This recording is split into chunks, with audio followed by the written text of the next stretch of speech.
Sunday is a blind, blind Sunday. Sunday is a blind, blind Sunday. It's a blind, blind Sunday. Sunday.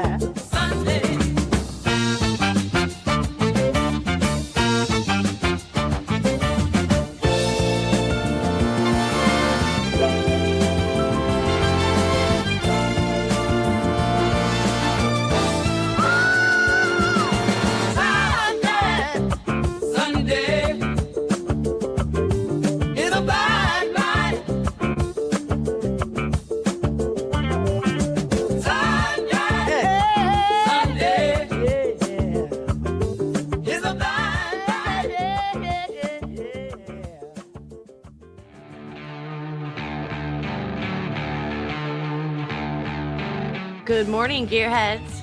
It's Sunday. Ankles are being taped, wagers are being made, and we're all here live with the Blind Mike Project.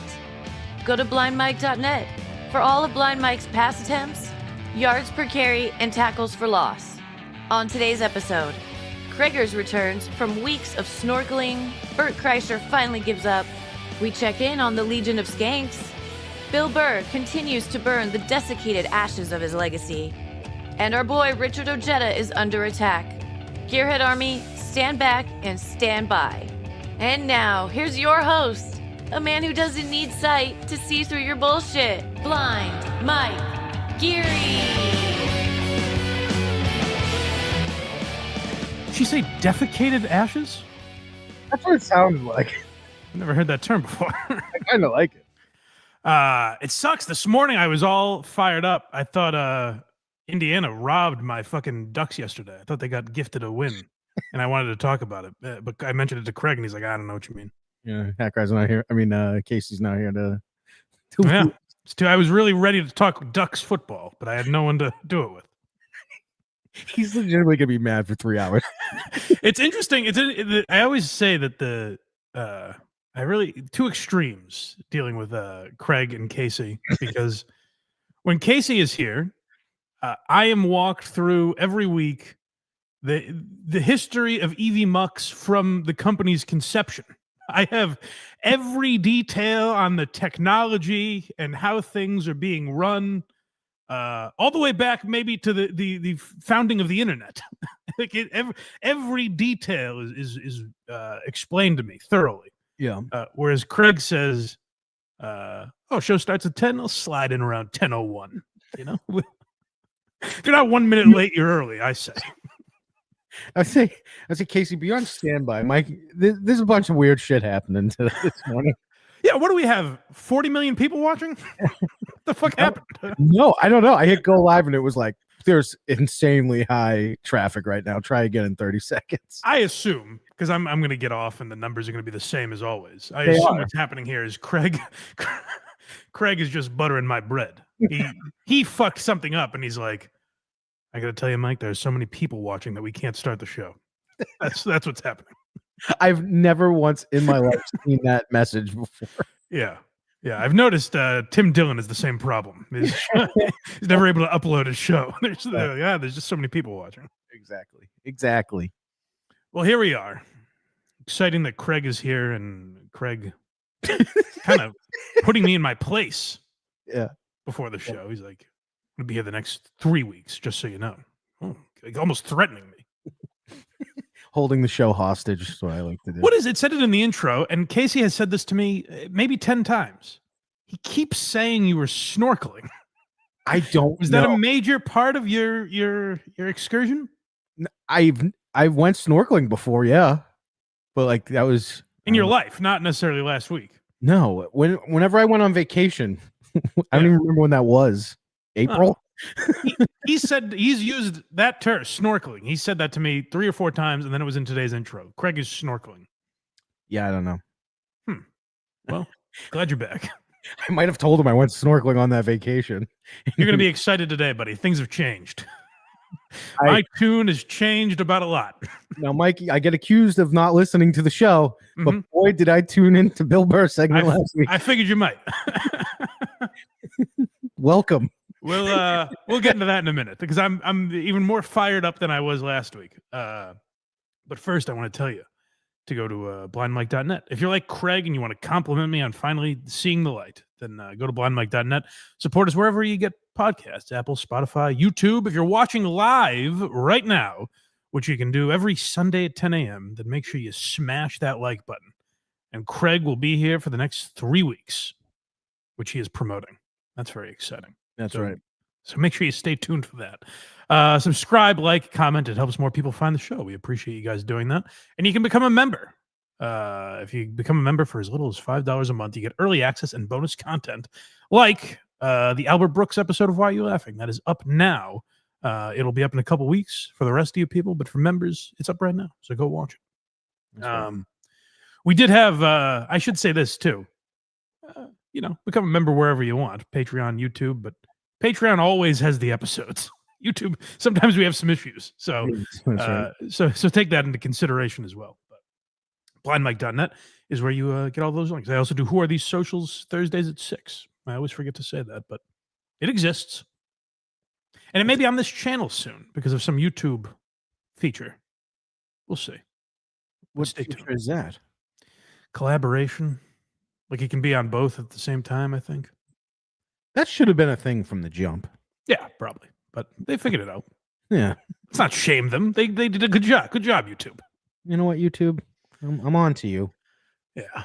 So I guess let's get right into it because I've been waiting to talk about it all week. I was messaging people like, do you have any other topics I can talk about? Because all I've been consumed with is that Bill Burr is a lol cow now, like legitimately.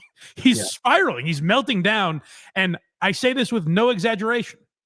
He is handling this as well or worse than Brendan Schaub would have.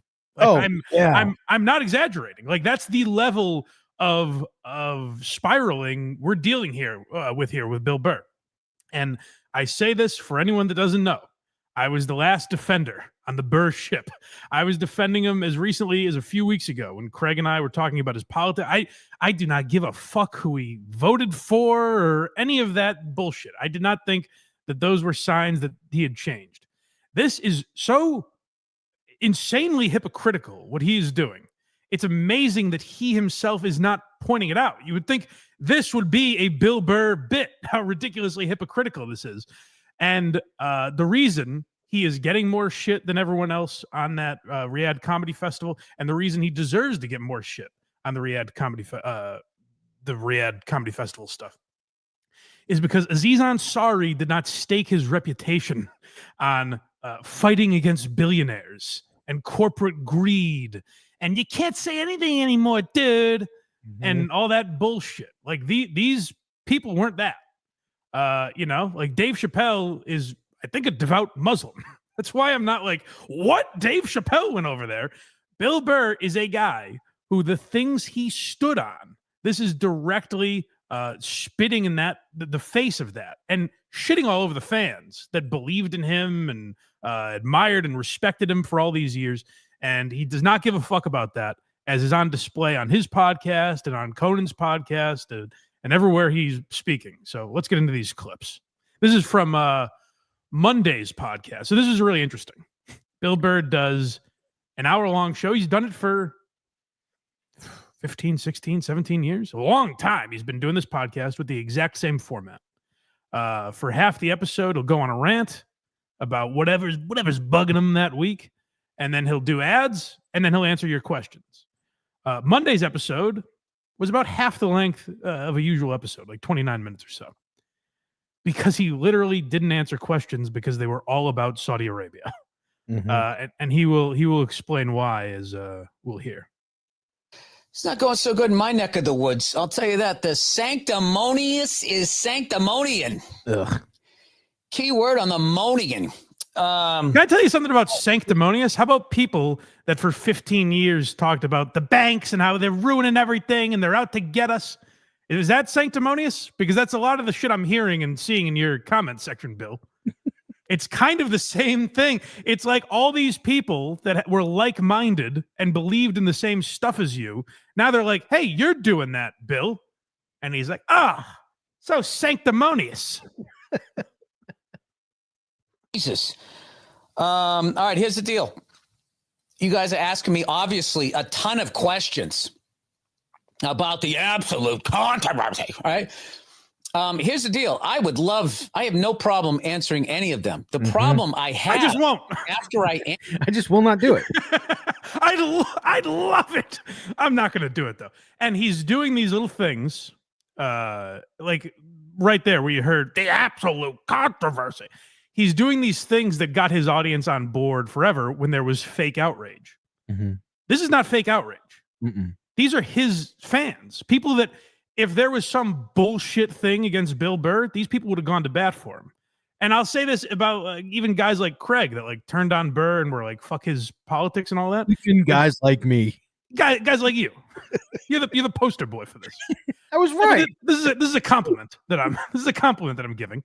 Right. If Bill Burr was being railroaded, like I think guys like Craig would have gone to defend him. Absolutely. You know what I mean? Like if there was some bullshit thing that people were propagating against Bill Burr, his audience would have had his back. Mm-hmm. Go read the comment section of this. These are all people that are heartbroken. They're like, Bill, I believed in you. And all we want is an explanation. Like there's no, we'll play Aziz's comments on Kimmel later. We played Louis on Bill Maher last week. I think those guys are bullshitting a little bit. Well, neither Louis and Aziz didn't mention the amount of money they got. Right. They weren't like, oh, we were paid a fucking boatload of money. So they're bullshitting a little bit, but they gave us something. Mm-hmm. They were like, hey, we thought maybe it's a good cause and we could do this and that. And I don't know how I feel about it. And I know it's complicated. They acknowledge that it's complicated. Bill Burr gets on multiple podcasts and is like, this fake outrage. Like he thinks he's going to win us over with the same bullshit he's been spewing that obviously he doesn't believe in. That's the tragic thing about this is now, like, go back and watch every Bill Burr special and it's all predicated on shit he doesn't believe in. Like that's the tragic thing. Well, that's the other thing too, is like he can't give an excuse that's going to stop this. No, I'll tell you the excuse that would have stopped it. I did it for a bunch of money. No, that's the thing, is he can't because now he really can't. You're right. Well, he really couldn't before because of the people who are giving him the money is who he's against his entire fucking career. No, I agree with that. But there's something to be said. Like we'll talk about Tim Dillon later too. Mm-hmm. I genuinely think that Tim Dillon's like a genius. I think he may have had this figured out from the beginning based on what I'm hearing for what he was paid. Well, he went over there, he would have got stoned to death. Yes. And if Bill Burr went on and said, I'm taking the Saudi Arabian money from these fucking monsters. Like if he went off on them and then like Tim Dillon wasn't allowed to go over there or video came out where he's treating them like Philly. You know what I mean? How great would that be? If Bill Burr was in Saudi Arabia, Jamal Khashoggi, what'd you do to him? 6 minutes.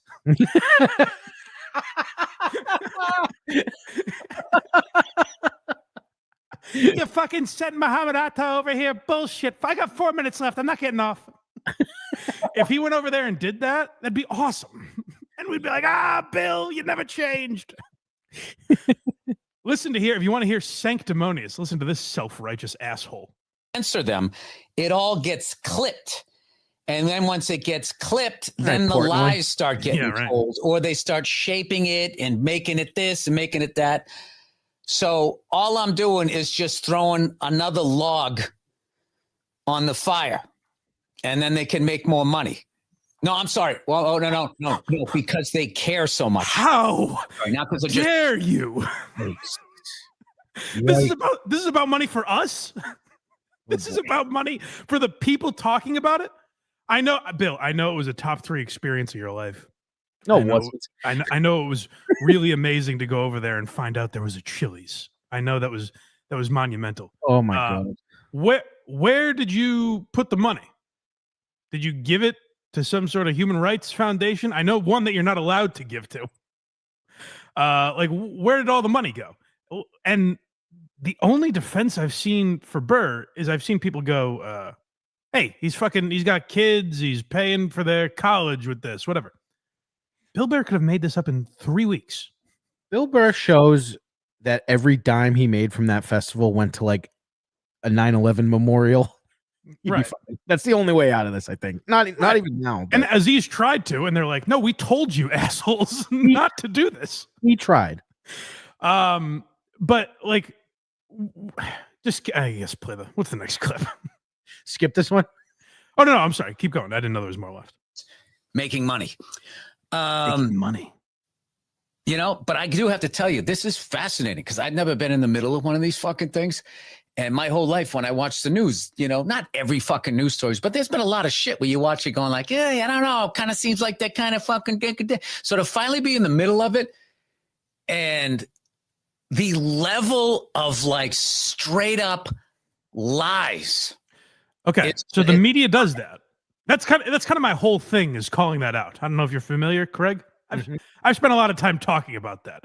How the media twists your words and takes things out of context to shape a narrative and all that. I'm obsessed with that topic. I've talked about it many, many times. And I know it's a topic that Burr has talked about a lot as well. I haven't seen anyone do that with Bill Burr. The only people I've heard talk about this Bill Burr stuff are former fans of his that are like, what the fuck is he doing? I haven't seen anyone twist. The only person I've heard twist things is Bill Burr, who we're about to hear. He's completely changed what people are criticizing him for. So let's continue. I'll let him explain. Freedom of speech. By the way, I know I will stop this a lot. The whole go listen to the Monday morning podcast if you want to hear it without commentary. So like these stories of like there was no women there, he just performed to the Royals. By the time they're done with that shit, they're gonna say I went over there and did a one-on-one show in a fucking tent, staring at my toes, and then I left. Nobody said this. Guy, whoever the no. Nobody said there were no women over there. First of all, the list of comedians had Whitney Cummings and Jessica Kirson on it. I was surprised by that, to be honest with you. Which one? That there were women on it. On the event. The only people that like actually taking a stand for change are the women comics. Right. Yeah, that's where they're all like, well, Jessica Kirson went over there. It's like, good for her. It's wild she survived. What about you that thought Bill Burr legitimately said, when I landed over there, I thought they would be wielding machetes saying death to America. And it's like, and you still went? That's what I mean. That's what you thought their beliefs were? And you were like, I got a few yucks for you guys. It is over there, right? Once again, I performed in an arena over there in the round. There was 8,000 people at the show. Okay. Congratulations. Citizens. And then they had diplomats sitting down front in a nerve-wracking way for the performer. Why? Why was it nerve-wracking? Bill Burr's the victim here, Mike. You didn't know this? Why was it nerve-wracking? It sounds like a great time. They got Chili's and Taco Bell over there. Oh my God. The diplomats, you go over there, you rub nosies with them. Remember that bit, Burr? You fucking hack. You know. I shouldn't say hack. You didn't talk genius about comedian. Not in this case. That's why it hurts so much. I know. Things that they said that they negotiated down to not talk about. Once again, as I said before, whoever put together the comedy festival and everything, what it did for freedom of speech over there, because like before it started, you couldn't talk about all of this stuff. And then they whittled it down to just that. You won't even say what you couldn't talk about. Religion. Oh. He won't even say the things he can't. He won't even say it now on American soil. Like he's petrified of these people still, it seems. He hasn't gotten paid yet. That has to be it. That's what a lot of people are speculating. Like, this sounds like a guy who is waiting for the other half of the check to clear or something. And he needs to go off once the money comes through and explain. What good does that do? But explain he went for the money. Explain he was talking like that because it hasn't cleared yet. I gotta say that can't be it though, because Aziz, we're gonna play the Aziz Kimmel thing. Like Aziz says some stuff that I would imagine, like I would imagine they wouldn't love. He at least acknowledges what's happening over there. You know what I mean? Why can't Burr do that? He's like also in a different spot too, because like if you look at the lineup, I'm like, oh, that makes sense. He's going over there, and he even says he's got family over there. Like it's different for him. And on Bill Maher, they brought up. I guess Chappelle said something while he was over there, like there's more freedom of speech here than there is in the U.S. or something. Oh, fuck off! And Louis goes, well, that's obviously ridiculous. You know what I mean? Like they were honest about it. Bill is not being honest about this, or he's moving there. Those are pretty much the option. He had such a great time that he's packing up the kids and they're heading to Riyadh, or he's just straight up lying. If you truly care about stuff like that, you gradually move towards something more positive. All right? I mean, and I have to tell you, all right, all of this sanctimonious shit out there, I'm going to tell you something right now. I saw... Again. In 33 years of stand-up, I've never seen anybody with bigger balls. And I'm not going to say the name of the comedian, even though you're going to figure it out. But I'm just trying not to get anybody else this fucking shit coming at him. Jessica Kirsten. Went on over there, openly gay. And in the middle of the set, to the... Can I tell you? You want to talk about sanctimonious? And I've seen her get a lot of shit. People are critical of Jessica Kirsten. I don't care that she was over there. Because Jessica Kirsten has never preached to me over and over again about greed and how big does your yacht need to be, and slamming Mariah Carey and Beyonce. We've all seen that clip of him talking about Mariah Carey, Beyonce, and Usher performing for Gaddafi's kids. That's what I guess he's trying to spin. He's like, people are saying I've just performed for the Diplomat because they're playing that clip. It's like, no, they're acknowledging the hypocrisy of the statement, Bill. Where you're like, how much money do you need? You called them whores. Jessica Kirsten has never done that. I don't know. Literally, there's a clip, and people are using it to like shame Jessica Kirsten. But there's a clip from We Might Be Drunk where Norman and Marill are talking about possibly going to Riyadh. And she goes, oh, I would do that. She goes, I don't think I would do any gay jokes. Like, which kind of flies in the face of what everyone was saying her performance was. She goes, I wouldn't do any gay jokes, but I don't give a fuck about that because Jessica Kirsten has never pretended to be anybody. She's probably someone that got paid more than she gets in 6 months of comedy. And she was like, yeah, what the hell? I'll go over there and do it. I don't have some principle to stand against that. I'm not some indignant person who's like, fuck, intolerant to no matter what the situation is. I don't have enough thoughts about Saudi Arabia to really dig my heels in on it. The reason Burr is hypocritical is because the way he's handling this flies in the face of everything he's ever presented himself as. To go to the bathroom, and this person said, hey, where are you going? Are you going to go on Grindr? I mean, oh my God. Whoa. Oh my God. They said Grindr. I haven't seen anybody. Did she mention Jamal Khashoggi? Did she mention beheadings? I don't even know what Bill's argument here is. I will say, to be fair, doing that joke there as a woman who is gay, sure, is like fire the jet up before I tell this joke. Sure. I guess I'm surprised she wasn't able to do that.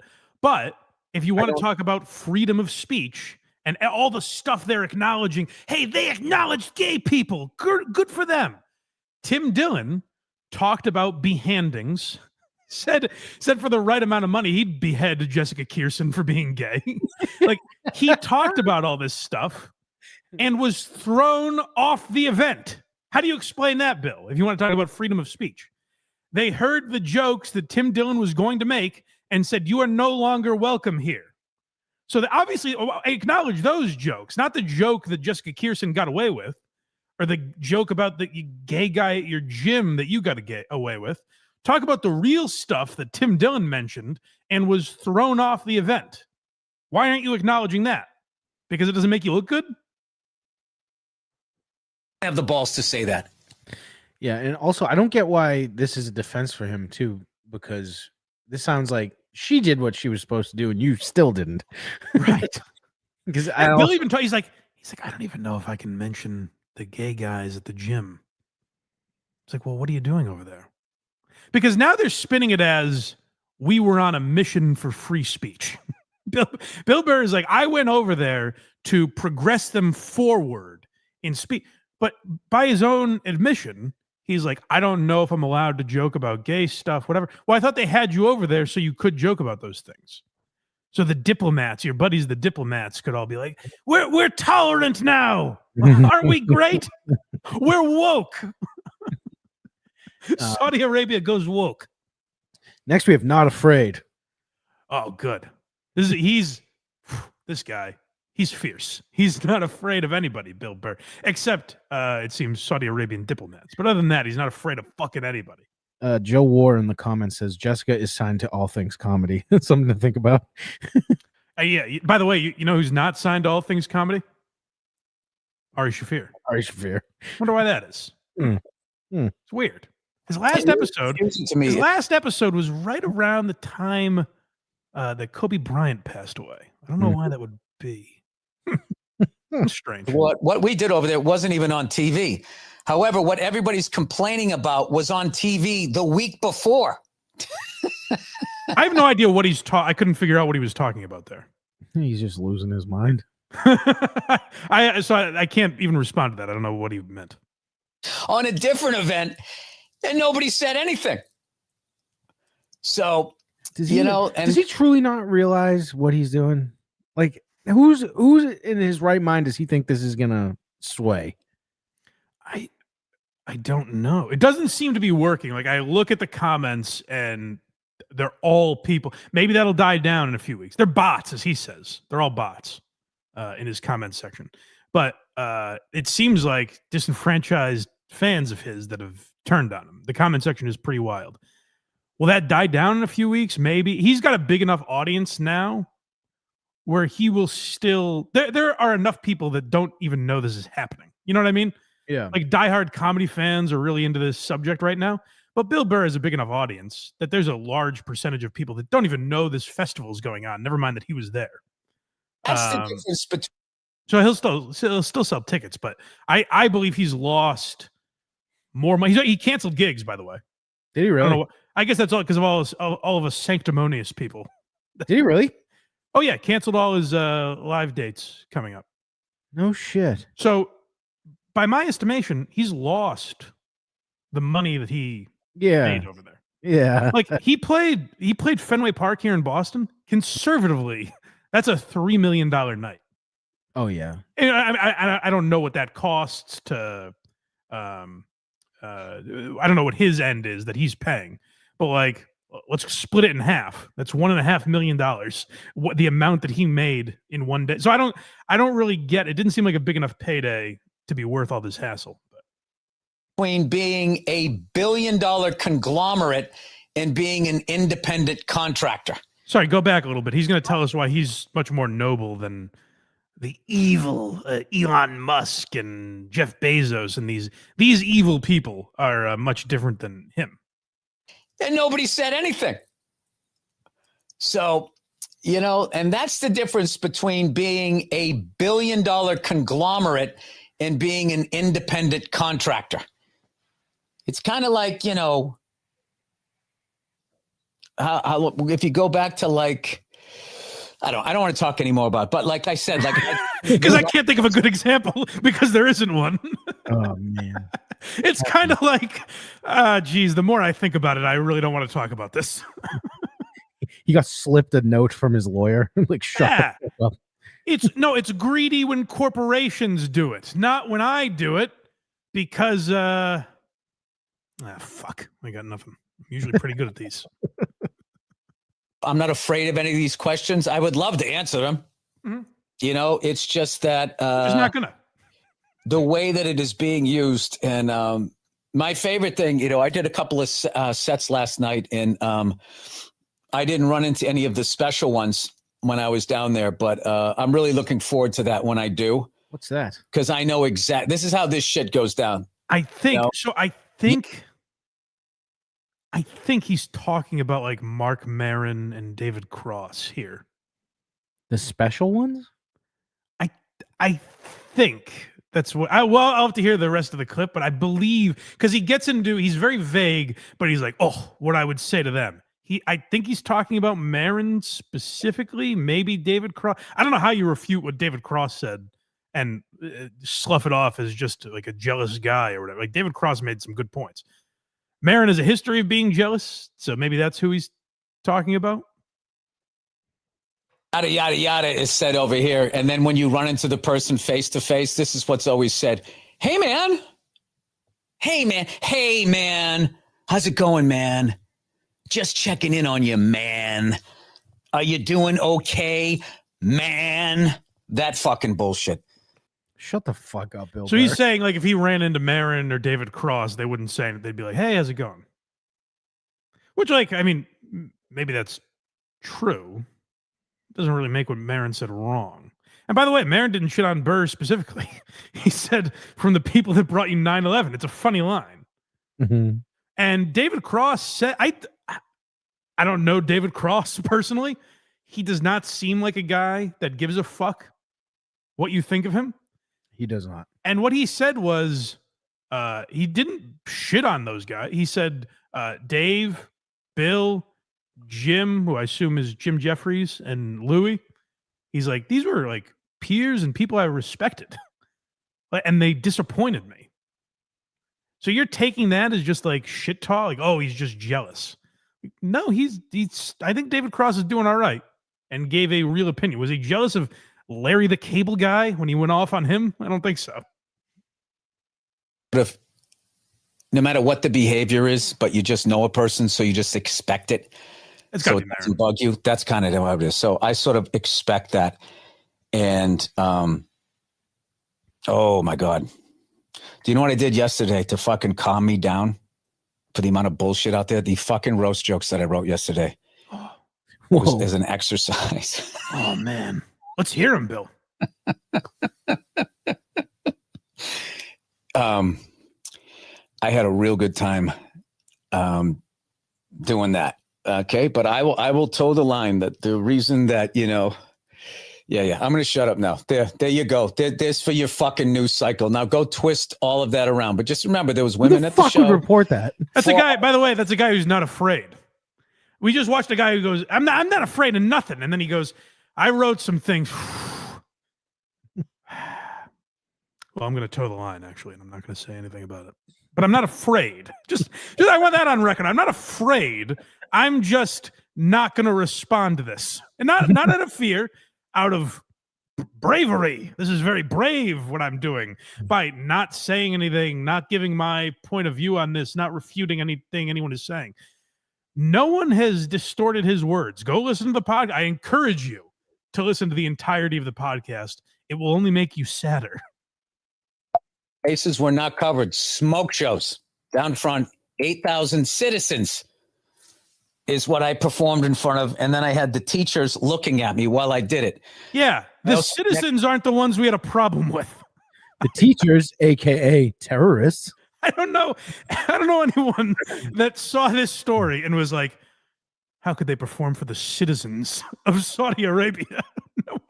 No one thought the oppressed were the problem. They thought the the teachers you're referring to, the people that were staring you down, those are the ones that hired you. Those are your business partners, Bill. That's what you're ignoring. The teachers were staring. Don't call them teachers. Those are your business partners. That's who brought you over there, not the citizens. That's what people have an issue with. If you had Bill's response to all this before you went over there, and you showed it to him, he'd be like, I would never fucking say that. Right. That's a great point. If you were like, hey, Bill, this is what you say in response to a controversy. You would go, that's fucking ridiculous. Or if better yet, it'd be like, Anonymous said this. What do you think? Oh, what a fucking pussy. Yeah. Did in a country that had just been hit by 2 fucking missiles, 3 missiles, whatever the fuck it was. So, I'm going to go with the fact that people really, the reason you didn't go, not because you were scared shitless. So this has to be an attack on Shane? That would be very stupid. How else do you take that? Let me rewind. The people that didn't go over there, I'm going to assume you didn't go, not because you were scared shitless. The only one that I know that was offered and turned it down was Shane Gillis. Actually, shout out Mike Cannon. He also turned it down because he had a gig. He said he was going to open for DiStefano, but he couldn't go. I'm at the cellar that night. I can't go to. Yeah. So thank God. Mike Cannon, you've never made a better call in your life. Well, I did it. And I also connected in a country that had just been hit by 2 fucking missiles, 3 missiles, whatever the fuck it was. So, you know, I'm going to go with the fact that people really, the reason you didn't go, not because you were scared shitless, because we all were. So and I get it if you were. Why is Right, that, Bill? So anyway. Who else would that be? The reason you didn't go is not because you were scared shitless.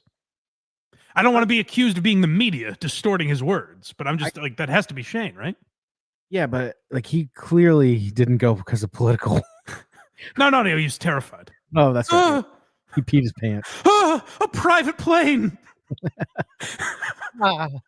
Oh God. Oh, I don't want to dine with princes. It's too scary. So that's why I'm not answering your shit. Just hang in there for a minute. And when the bots get everybody mad at something else, I'll answer any and all fucking questions. Oh yeah. I think in 3 weeks he's gonna. You know what I think is gonna happen in 3 weeks when this dies down. I think Bill's gonna bring Saudi Arabia back up and go. All right, this is from Jim in California. He says, "How's the blood money, Billy Burka?" I want to respond to this. I like that he thinks his fans being pissed at him is bots. Mm-hmm. Oh, it's all bots. Yeah. He says that on Conan too. We'll get to that. Sir. And as long as you're able to take an honest look at your own backyard, yeah, you'll see. You'll see. Anyway. All right. Yeah, we're just not being honest. We're not being honest. We got some dialogue. Bullshit that is going on. And like I said, I apologize to you guys because I really would love to answer your fucking questions. No, I just can't. Damn it. Damn it. Hey, give me those questions. Oh, they're under lock and key. No, you know what? I'm the boss here at Monday Morning Podcast. Give me those questions. Oh, they've all been deleted. Damn. All right, guys, send your questions back in because I want to answer them so badly. I just can't. And it's also a really interesting dialogue about the whole thing, about the whole world, about all of this stuff. I don't understand. Why could Louis answer the questions? Why could Aziz answer the questions? They have a little bit of integrity there, Mike. They're on the same level. Here's what it is. In reality, in a nutshell, whatever, Bill Burr knows what he's doing. He knows he's doing everything the opposite of what he's always preached, and he's trying to save face. And that is it. That's the really sad thing. Because if you want to talk about like words getting twisted and like, I would say Burr and Louis are essentially the same level of fame and popularity, right? More or less. Before this? Yeah. I would say Bill was ahead of him at this point. Okay, but not crazy. Like, no. If Louis didn't get canceled, Louis would probably be bigger. Oh, yeah.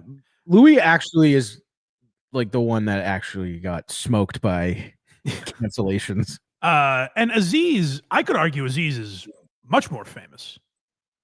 Like Aziz was on a hit television show for years, then had his own hit show. Like, yeah, Aziz, but that Facebook thing really fucked him.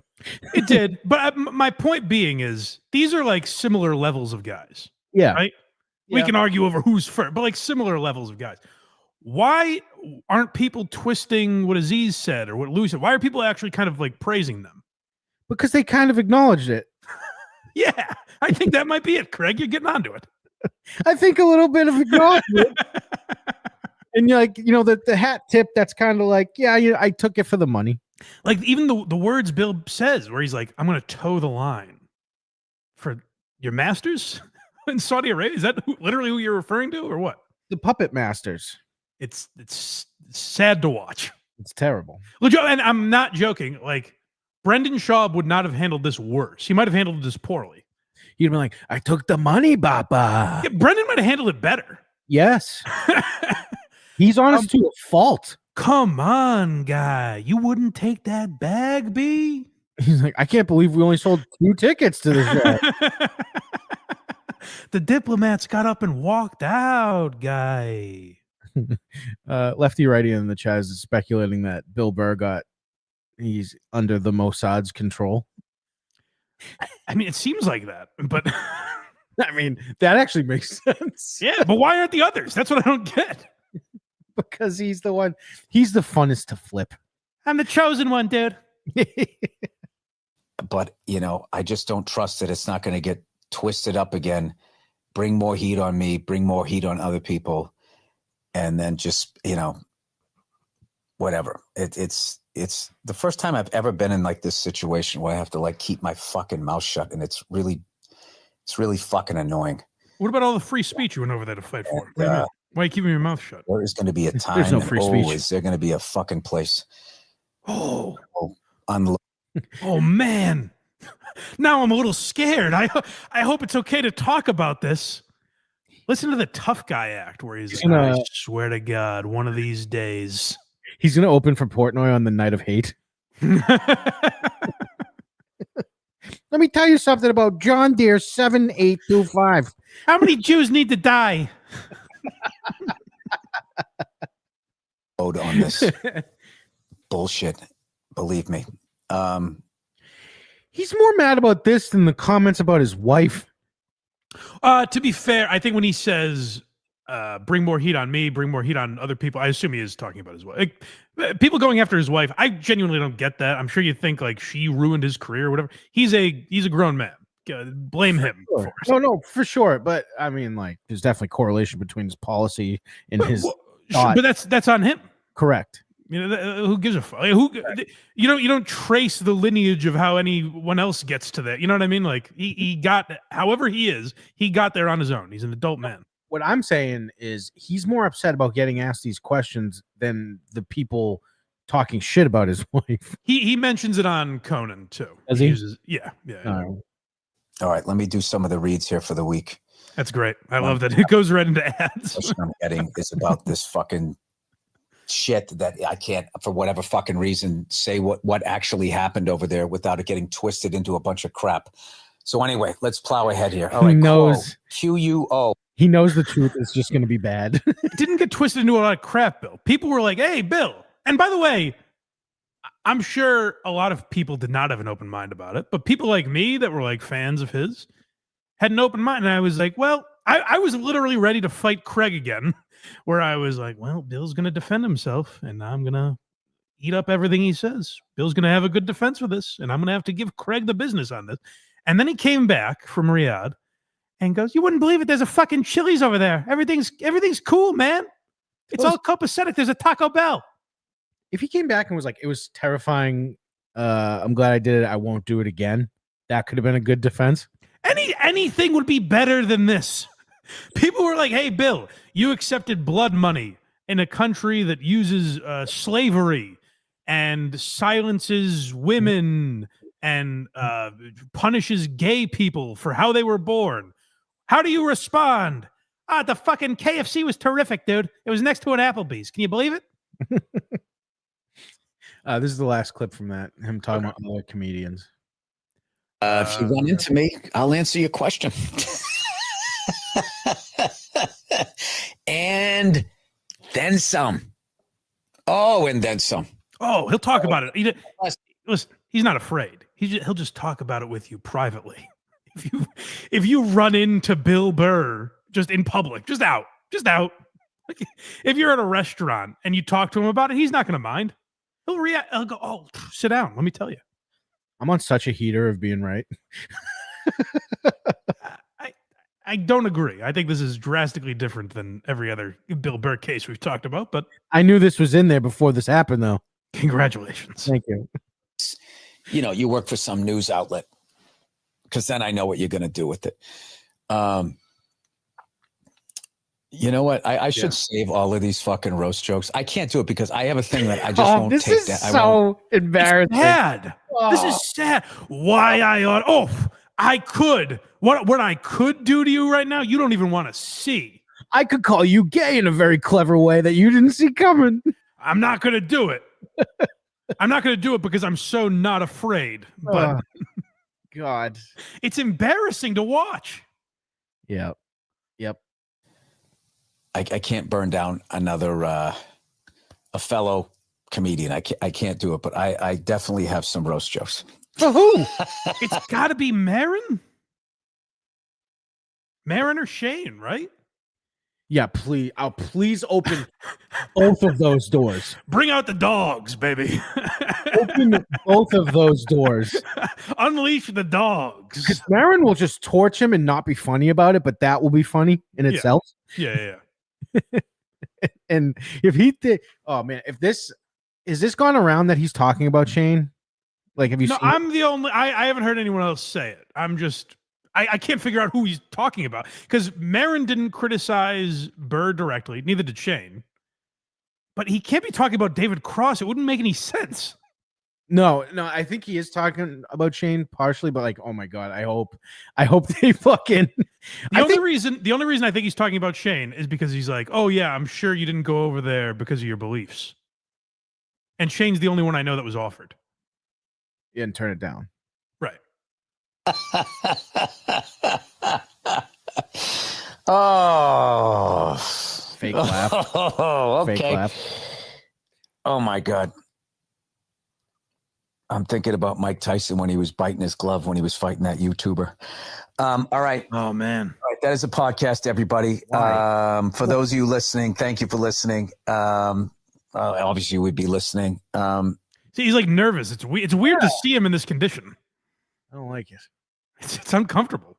I don't like it at all. That's the thing is like I'm trying to get across. It's sad for me to do this. I was a diehard Bill Burr fan. I was the last fucking passenger on the Titanic. And he shoved me off. Yeah, on the John is correct in the chat. He just wrote "hold me back" in all caps. Oh, hold me back. No one's around him. He said, "Come on, hold me back." Someone hold me back, or I'll roast you. He's literally in an empty room.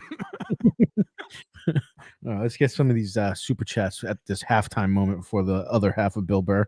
Okay. Getty Van Halen, $5. Hey, Mike, I thought Bill Burr was hilarious back in the day. Don't you think he sold out a while ago, though? That's been our argument. Yeah, I don't like. I don't see his criticism of like Elon Musk or whatever. I don't see that as the same as this. I think it's very different. We talked about it last week, but my whole point with all that has always been he would go on the night shows and he'd make jokes about it, not just have very serious commentary. I don't fully agree with that, but my thing is I'm not going to spend too much time arguing with you because you turned out to be right. You know, I got there eventually, so maybe there was something I was missing or whatever. But Bill Burr, David Collins, I got to open up the books on Patton Oswalt again. Fun, okay, $2. I think he means snogging. Okay, yes, it's you. Yeah, I get it. Chris Primer, $2. I hope he leans into this and goes anti-America. He kind of already great. I might be back on board if he does that. I'm a terrorist now, dude. He wears a turban on stage from now on. Dawn Fried Chicken, this will be great. $5. The weirdest part about Craig's vacation is that he took my daughter with him, but not his own. What the heck's the big idea, Craig? This guy as a father is remarkably lax. I know. Mickey LD Sec, $20. I don't know. So Epstein Island has good snorkeling spots. Shut the fuck up. Thank you very much, buddy. I spent all that time trying to get his name right for that. Kind donation. Suburban Tug Time, $5. What else is Craig right about? As I just said, Patton Oswalt. Age of consent. A lot of things. Chad's missing upper lip, $2. Why did Carl shame you out of the soundboard? Carl shame me out of the soundboard.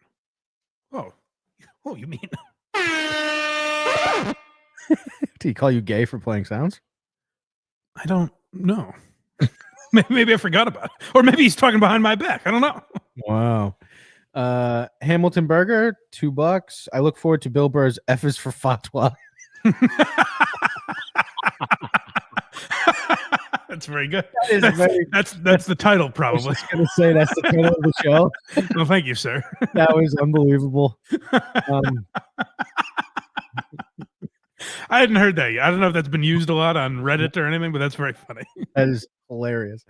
Colostomy Stephen Cunt, $10. He's back. The Sultan of 6-year-olds, the champion of children, Crackers. Yes. Very exciting. People spend $10 to call me a pedophile. It's a nice life. Flatbush Tommy, $2. We all don't have Club Soda Kenny to hide behind.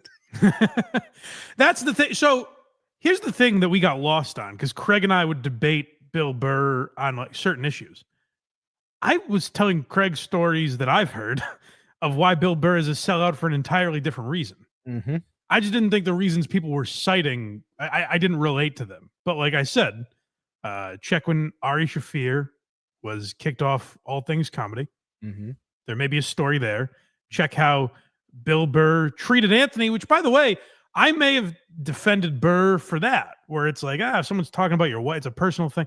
But like Bill Burr sat Anthony down and was like, I can't have a relationship with you professionally anymore. Like he is a sellout at his core.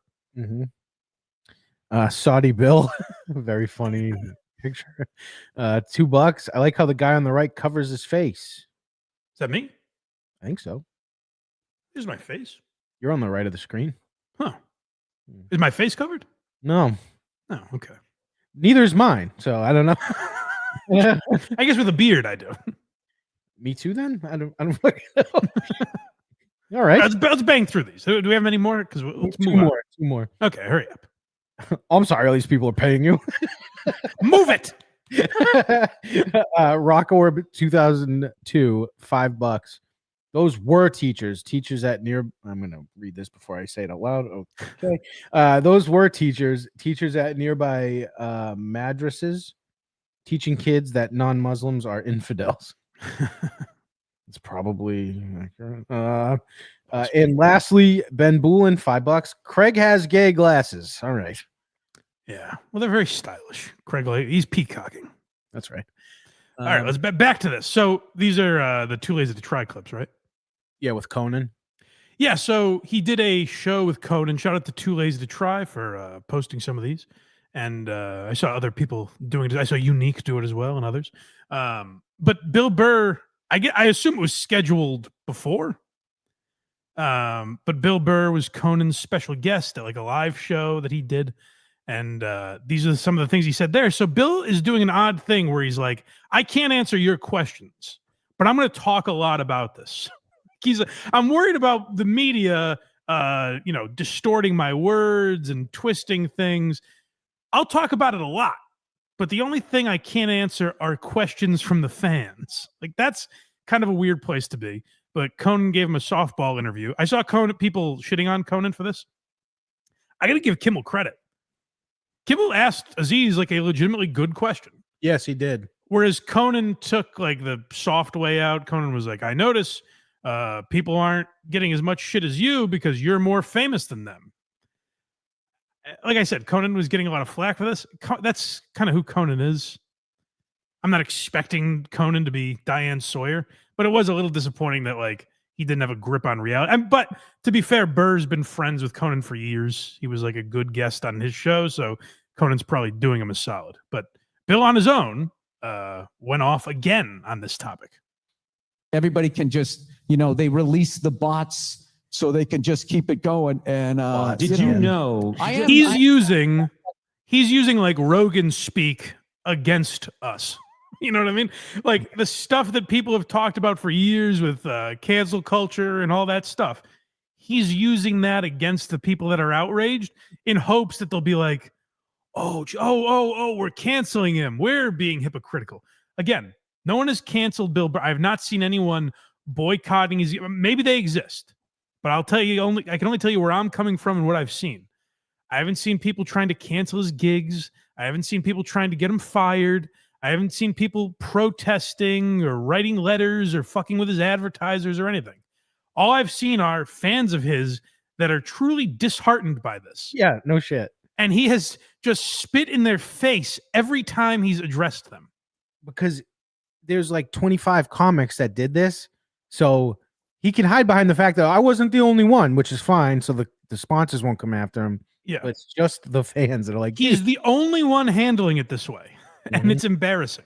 Did you have an inkling before you went to Riyadh? Did you or the other comedians have any sense that there'd be this kind of response when you got back? No, I had no fucking idea. Because it was funny. One time I thought I could just take my money and go on with my life. I didn't think anyone would find out about it. Why do people care, dude?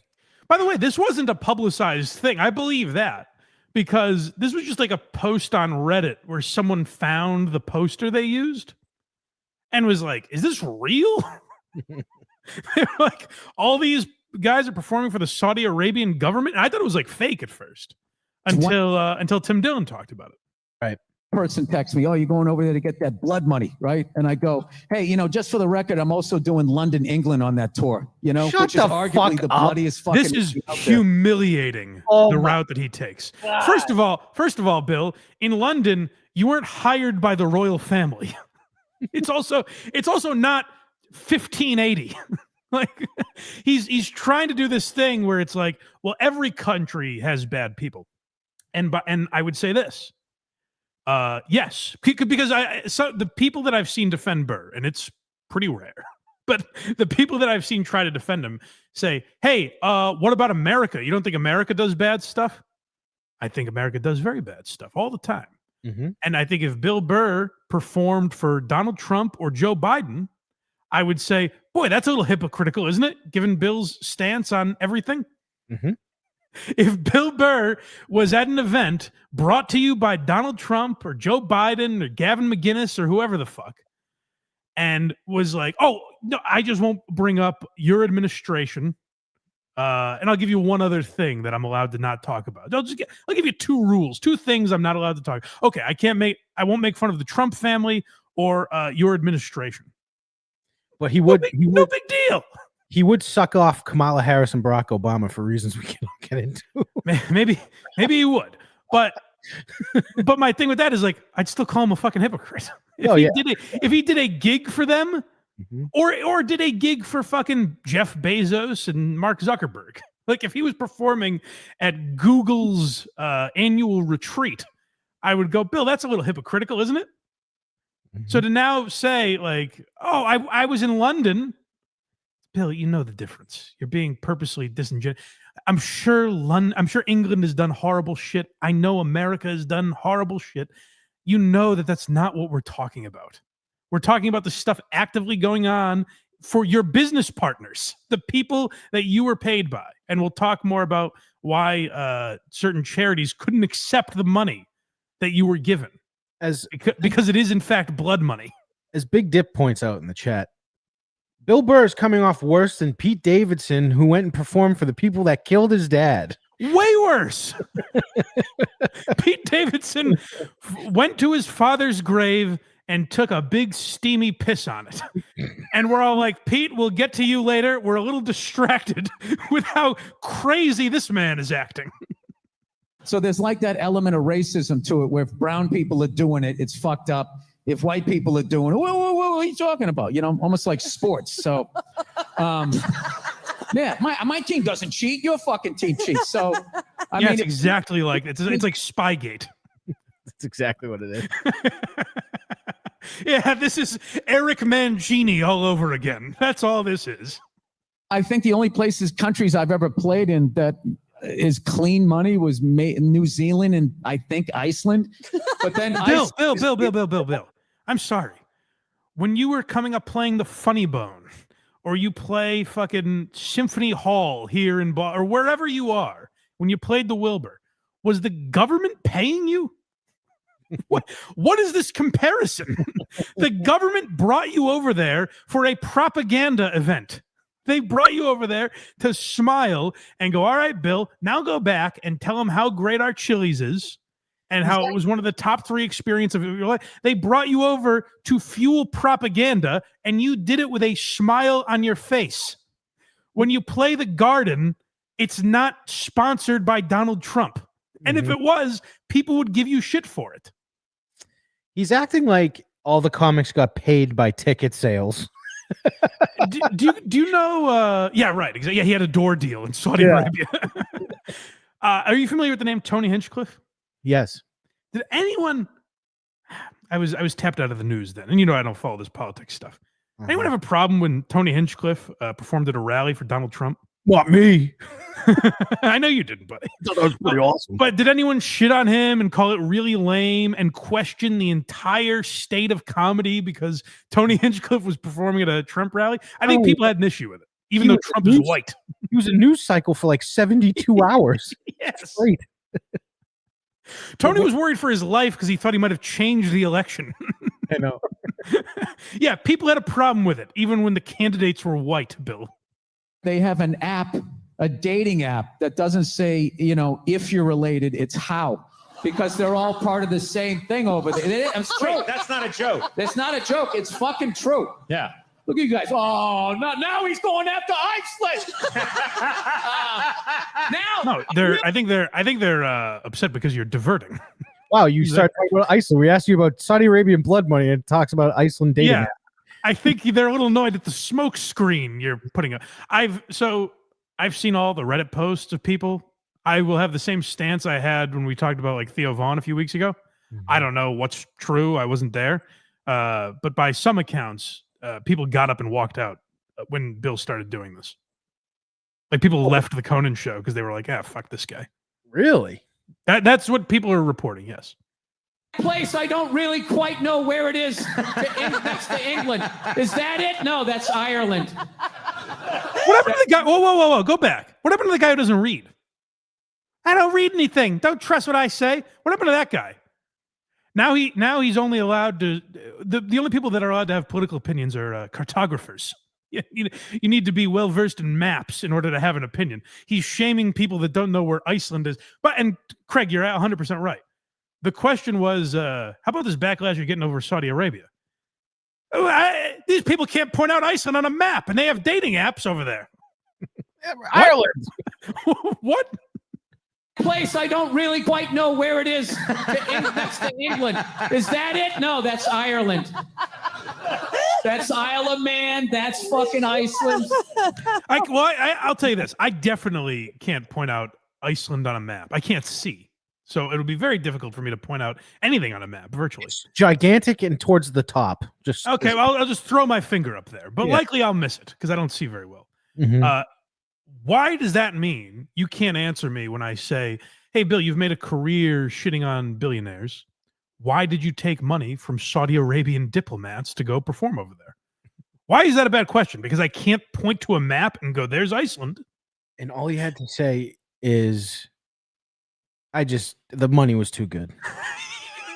The money was too good to pass up. Do like Louis. Like, hey, we thought we were doing something over there. I get David Cross's point and Mark Maron and all these people. I get why you wouldn't do it. I had my reasons for doing it. He would take a lot of shit. He wouldn't torch his career like this. He's ruining his reputation. Yeah. Like I said, he has enough fans that maybe he just continues on, but he has already canceled gigs. So that's crazy. Yeah.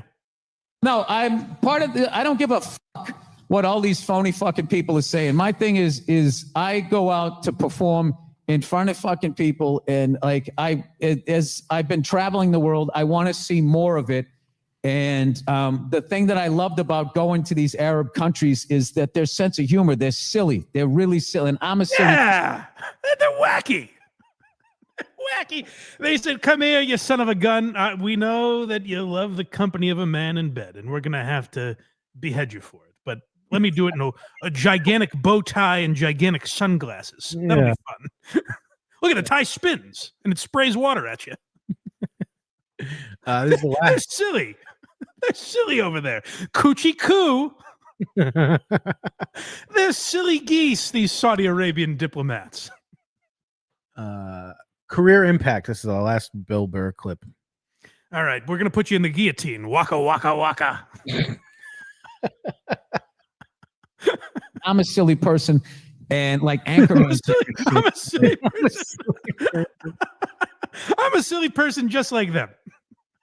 But like they don't fucking show that over here. So it's kind of fun to get a worldview by going like a little. I mean, more. this is a South Park sketch. If you told Trey Parker and Matt Stone to write an infomercial for Saudi Arabia, it would be like, we don't understand how silly they are. Those geese are silly. I just like the idea of like them bringing in like a gay youngster, you know, someone who's caught fucking another man, and they bring him in to murder him, and he's like, do you have any final words, son? And he's like, I got to tell you, this process was a lot of fun. You guys made it really. I know these are my last moments, and I'm fine with that. I'm going out on top because this was a laugh riot while I was in here. Then but let me say one more thing. I'm sorry. Mm-hmm. I don't know what life is like in Saudi Arabia. I don't know what life is like virtually anywhere but here, really, because this is the only place I've lived. What I'm saying, Bill, is address the things that people have an issue with. Do they not? Are there no punishments for being gay? Are women's rights actually better than they are here? Are those lies? Because those are the things you haven't addressed. If he went over there and was like, I got to tell you, I've never seen a gay group of fellas. These guys were fucking and sucking in the streets. I don't know what all the hullabaloo's about. I want to know if Bill Burr goes on stage over there and opens by saying, I'm a silly goose if he survives the trip. Are you confident? They're queer as $3 bills over there. They are. It's like the gay pride parade year round in Saudi Arabia. I don't know what all the bad press is about. Or are there real things? Is there real slavery? Or was Aziz lying, by the way? Because Aziz we'll play it in a minute. Aziz talks about slavery and things over there. Is Aziz lying? Because why would he acknowledge that if it wasn't true? Let some talking head, then you just think it's machine guns and people saying all of that stuff. And it's like, I don't know. It was a really I was like buzzing after the show. That's what a good time it was. And all of these what a lovely time. Hey, go out and be gay with no punishment. That was Bill's closer. All right, tip the wait staff and suck a cock in public. You're not gonna believe it. I was able to get a grand slam at the Saudi Riyadh Denny's. Didn't go and never will go. All they're ever gonna see is the machine guns and if that's how you want to live, that's how you want to live. Machine guns. Now, what is this obsession with machine? We have machine guns here. All right, Craig is all right with it. I know for a fact. Mm-hmm. Actually, proper machine guns, fully automatic, are not legal here. Listen, I'm sure the way American life is portrayed in other countries, I'm sure is not accurate. No. But if a comedian that their entire life was talking about the infidels and how evil we are over here in America, like if that's a Saudi Arabian comic just trashing America all the time, and then is over here yucking it up with the Trumpster, I think he'd get a little flat. The Saudi Arabian people would be like, what the heck is this? We believed in you. Give a fuck, Conan. And if it affects my career, I've been to LAX enough in my life. I'll fucking sit home for a little bit. Shut the fuck up. He's willing to retire over this. He's saying I'm done with comedy for $1.6 million? Crazy. That is wild. And by the way, he hasn't once acknowledged that he got paid or where the money is going. Like, that's what people have an issue with. Not that you were physically there. It's that you took that money and put it in your bank account and now are portraying yourself as some sort of advocate of free speech when that was never even the intention of going over there. You've made that up after the fact. He's never acknowledged the money, never talked about donating it, never talked about what accepting that money means. That's the hypocritical part, Bill. I don't give a fuck that you were over there. Just like I'm not doing a segment on Chris DiStefano being over there because like Chris DiStefano hasn't portrayed himself as anything other than what he is. I'm done now. Hello. I wonder if Craig is gone or I'm gone. Well, I guess I go out and come back in. See you, folks.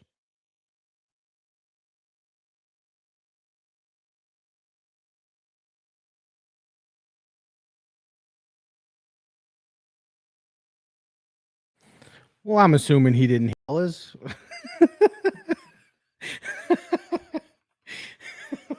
Oh, boy. Hi, guys. Did anyone else hear me say, hey, vamp on this? I have to use the restroom.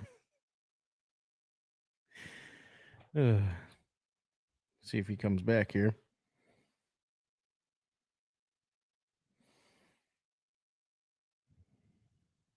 I did have to pee. Thank you. Someone heard it.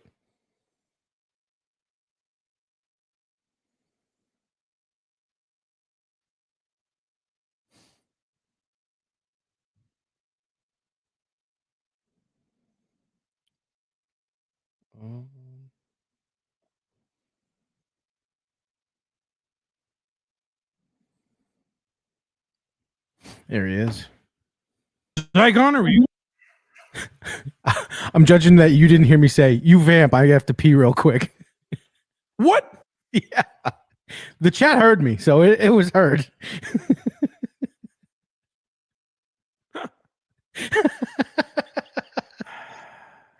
Man left his post. I did acknowledge it. I was like, I'll be right back. I just have to pee. What was I doing while you did that? Talking about Chris Stefano, and then you stopped. No, but I guess my point is, did I say no problem? No, you were in the mid thought, so I thought you were just like, yeah, go ahead. Yeah. Yeah. I thought I would trample you and say something that you couldn't hear and then leave. What a guy. Yeah. Aziz. Oh, so that was the end of Burr. Yes. Well, that's kind of perfect.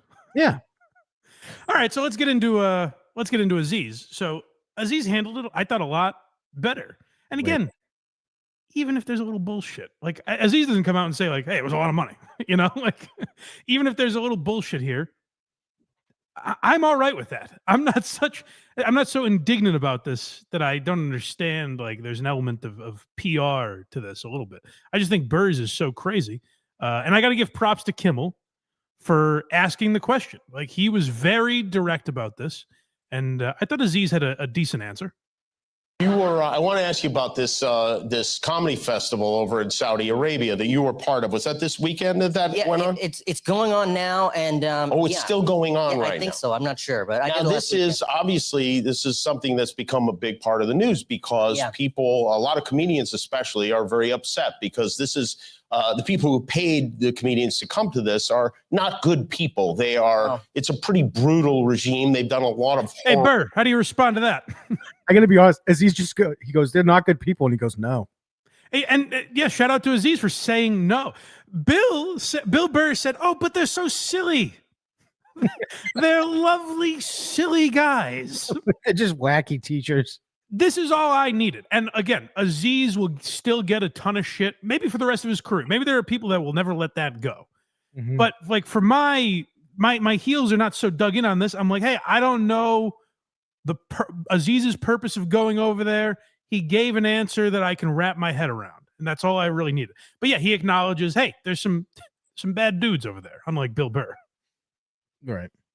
Horrible things, and so people are questioning why you would go over there and take their money to perform in front of these people. And I'm just curious because you were there, you made this decision. I'm curious as to why you decided to do that. Yeah, no, I'm glad you asked because, you know, it's something I put a lot of thought into. And, you know, I have an aunt. My publicist made you before the show, said, make sure we address this. And I talked to her about this, and she said, you know, there's people over there that don't agree with the stuff that the government's doing. And to ascribe like the worst behavior of the government onto those people, that's not fair. Just like there's people in America that don't agree with the things the government is doing. I mean, the government over there is arresting people for peaceful protest. I mean, I know, we're doing horrible things over here, but they murdered a journalist. I mean, it's like, you know. Shout out to Kimmel. Like, Kimmel, who always talks about, he's an orange man bad guy. He always talks about how evil we are here. Mm-hmm. I will say shout out to him for saying, like, there's horrible things here. That's not what we're talking about right now. You know what I mean? Like, Kimmel actually did very well on this. I hope Burr will do this show and Kimmel will do the same. I don't think it's going to happen. But it would be nice. I think Bill Burr is going to cancel all his media appearances for a while. I couldn't believe Bill Burr said, "I've been to LAX enough in my life." Like, he's okay retiring over this. What a stand for him to go out. It really is. Over there. So did you deal with those people specifically? No, I was just there to do a show for the people. And you know, I talked to my wife about this, you know, before I went, and she said, you know, whenever there's repressive societies like this, they try to keep things out, whether it's rock and roll music or, you know, blue jeans, because it makes people curious about outside ideas, outside values. And this is a very young country. Like half the country is under the age of 25, and things can really change. And to me, like a comedy festival felt like something that's pushing things to be more open and to push a dialogue. And you kind of have to make a choice of whether you're going to isolate or engage. And for me, especially being me and looking the way I do and being from a Muslim background, it felt like something I should be a part of. And I hope it pushes things in a positive direction. Did you have these concerns? I got to say, for me, I'm sure there are people that have much more knowledge of this issue and will argue with Aziz or whatever. For me, I'm like, okay, that's fine. That's good enough for me. Like, that's a fine enough reason to have gone over there. Yeah. And I think he's being honest. Like I said, he doesn't mention how much he got paid, but I think he's being honest. And I will say this. When the amounts came out, they should have run with that a little more. Like, they didn't get $10 million. They didn't get life-changing money for them. How do they not have, like, you know how, like, when something happens and the left-wing media all says the same thing verbatim? They do. Louis and Aziz abided by it. And well, Bill's just been like, nah, they got a fucking Chili's, dude. Yeah, like why weren't they all just like, hey, this is what we're saying. Everyone just say this. Don't veer off. Just say this. There was no unity. And we'll get to the weirdest one, which I think is Jessica Kirsten in a minute. But we have a lot more on this Riyadh stuff. So if you're not into it, check out now, because there's still more to go. India many years ago? Yeah, I mean, there's stuff there that, you know, I don't feel great about. And I did it. And, you know, I'm Indian, and it was an important experience for me. And, you know, comedy in India is really thriving, and people are talking about things that are happening there. And some of them are even, you know, go to jail and things. But for this Riyadh thing, you know, it was something I really thought about. And even before I went, I said, you know, I'm going to do this, and I hope it's positive. And, you know, if I'm going to do this, I share the concerns that people have brought up, and it's all valid. And I said to myself and to my team, I said, hey, if we do this, part of the fee should go to support causes that support, you know, free press and human rights. And good enough for me, Aziz. And he actually tried. He did try. We'll talk about that in a moment. But like when he said, hey, I hear people's concerns and they're all valid. Fine. Okay. You've heard us. Bill Burr has said it's all bullshit and they're all bots. It's fake. They're bots, and the media's twisting stuff, and the people are lying about me to make money. That's the craziest thing, is accusing everyone else of being greedy. Jesus Christ. It's all bullshit. They all have machine guns. Yeah. Like Aziz is coming from a different place. And by the way, I know Aziz's comedy to be silly stories about meeting Kanye West. You know what I mean? Like, Aziz talks about pop culture. I don't know Aziz to be, I mean, he has a great bit about getting canceled and things like that, like later in his career. And Master of None, you could argue, is a little more serious in tone.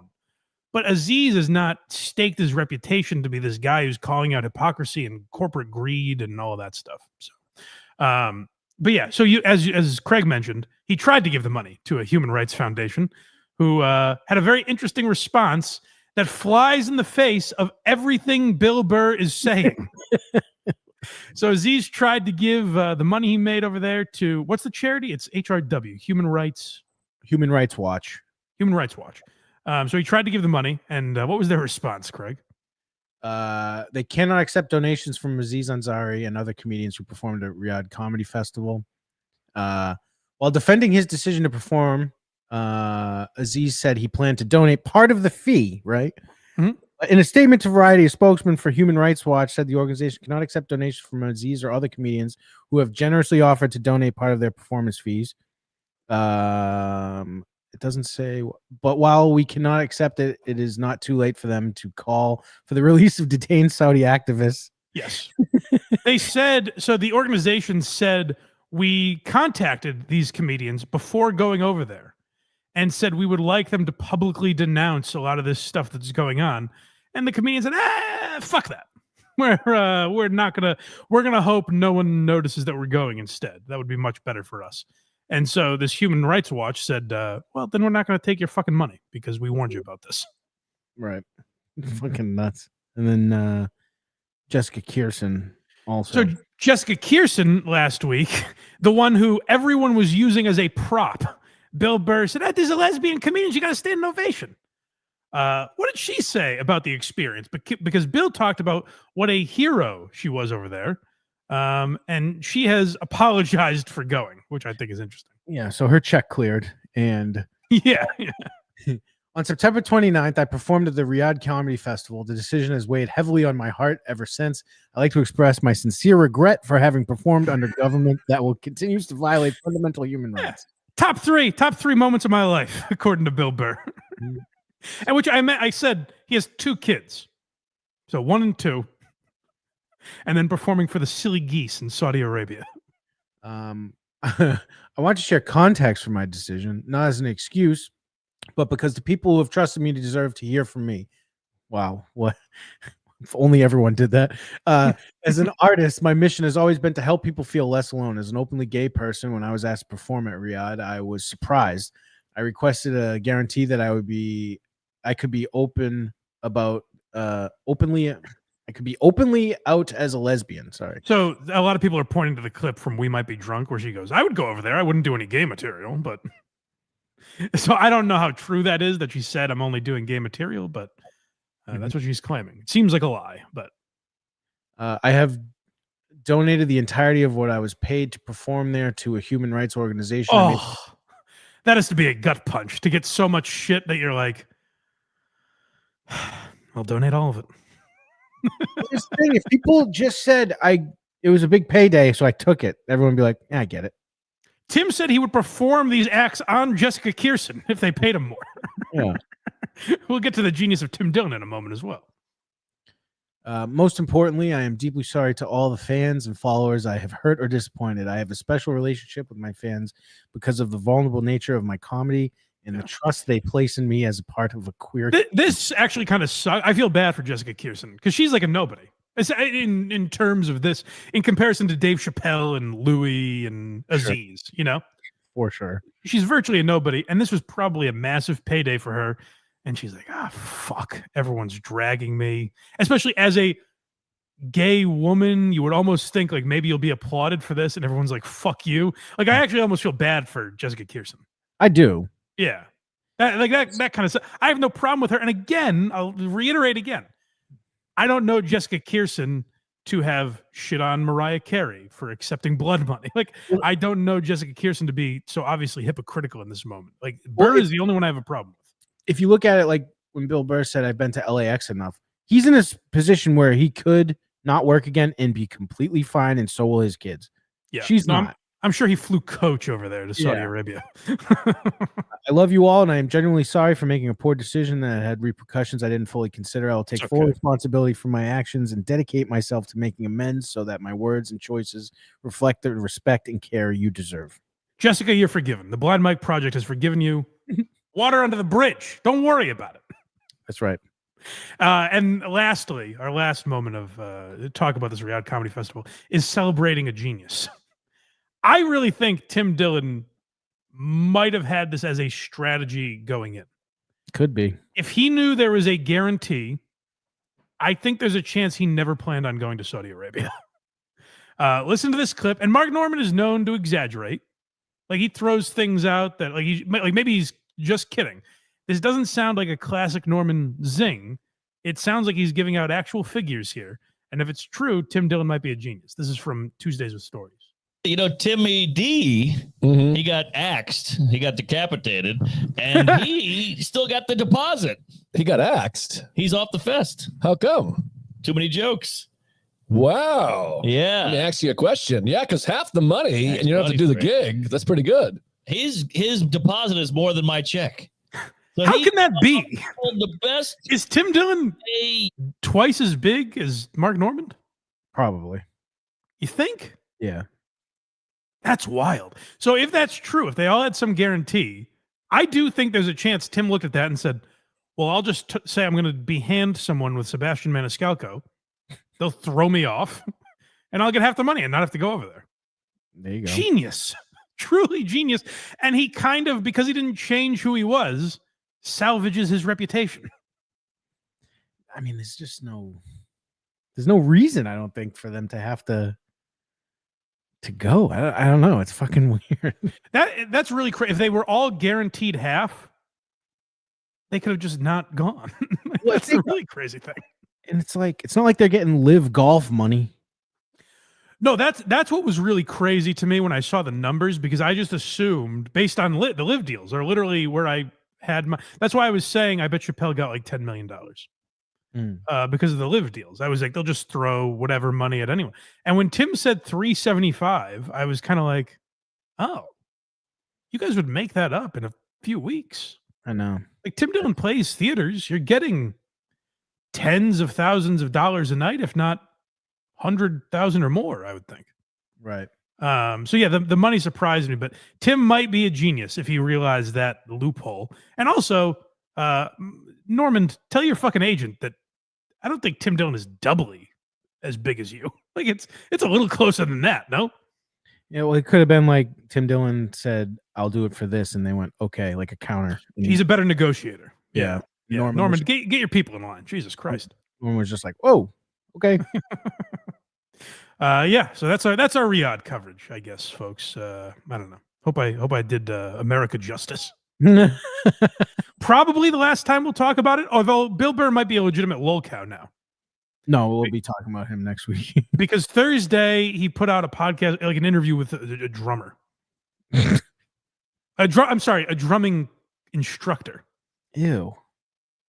Yeah. That's gross. So we'll see if I'm curious if his podcast tomorrow is like 20 minutes again and he doesn't answer questions. That's fucking nuts. It'll be really sad if Bill is like, all right, we got an email here from a college student who's wants to break up with his girlfriend, doesn't know how. Like, it'll be really sad if he just goes back to like regular questions. We got some more super chats here. All right, let's hear them. Wingus McDingus, $2. Bean cheese, bean cheese, bean cheese, bean cheese. I'm sorry. Yeah, that's all it says. Flatbush Tommy, $2. This would never happen on the Steel Toe Show. I imagine he's talking about our technical glitch. Oh, probably. Yeah.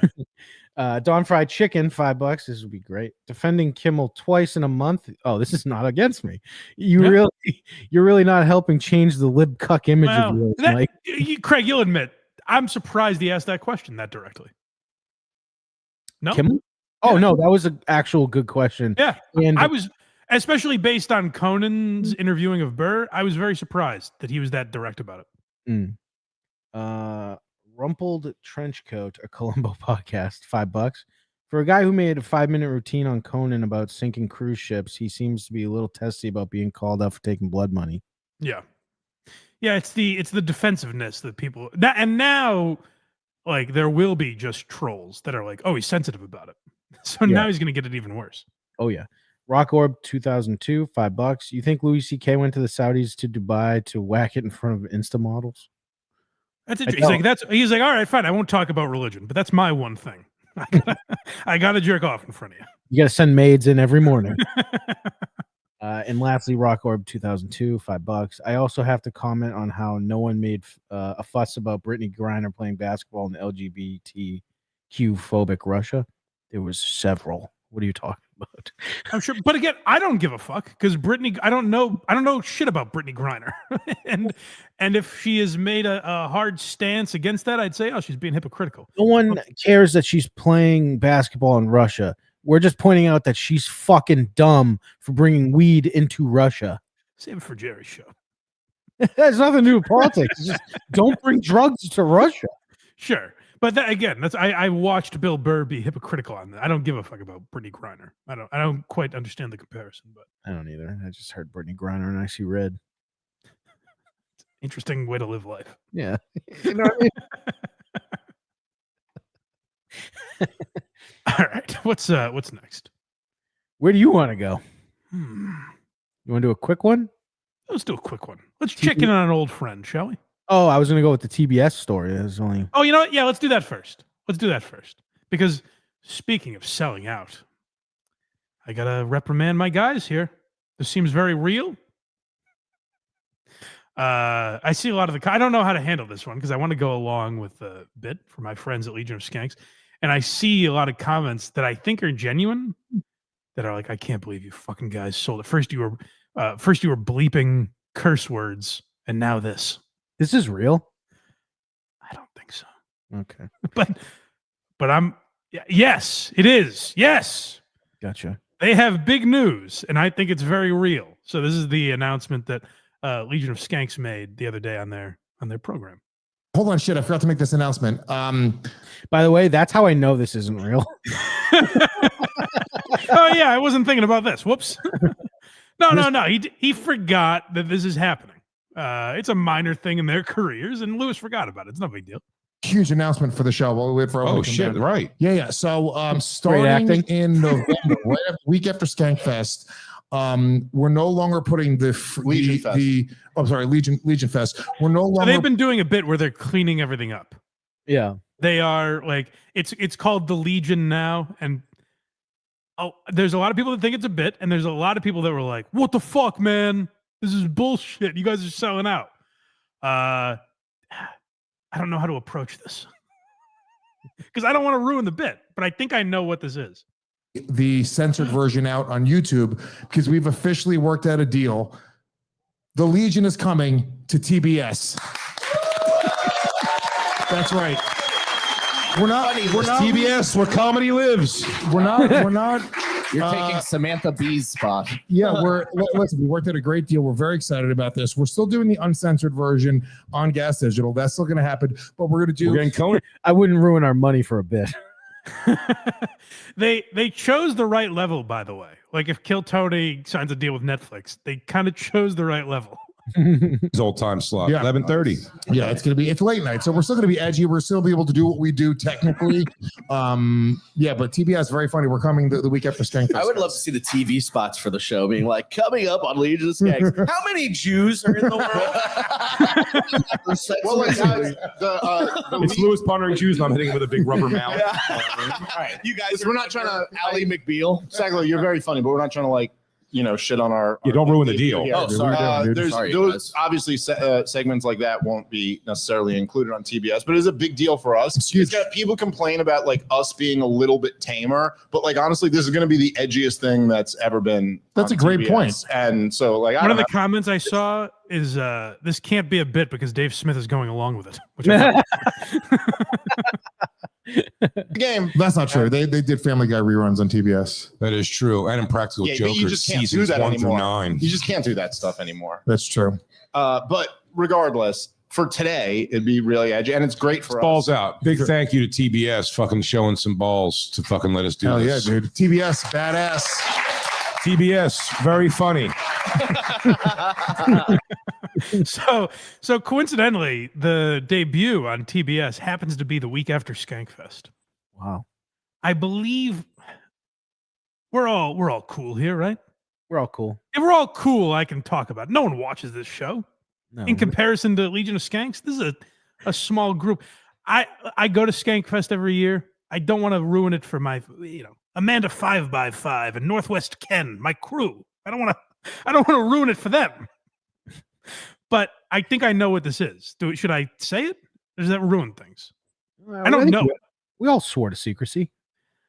I believe this is setting up a bit for a presidential election at Skankfest. I thought that was talked about openly. So I think what this is Ari Shaffir is not supposed to be at Skankfest.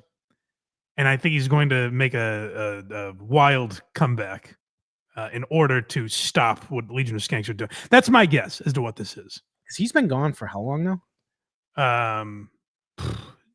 5 months, 6 months, something like that. Yeah, he's been gone for a while. Phone in the ocean. I got to give it to him. They've been really committing to this. Like they're editing more stuff. They edit stuff out of the intros. Like it says "Welcome to the Gun Show" is their intro, and they bleep the word "gun."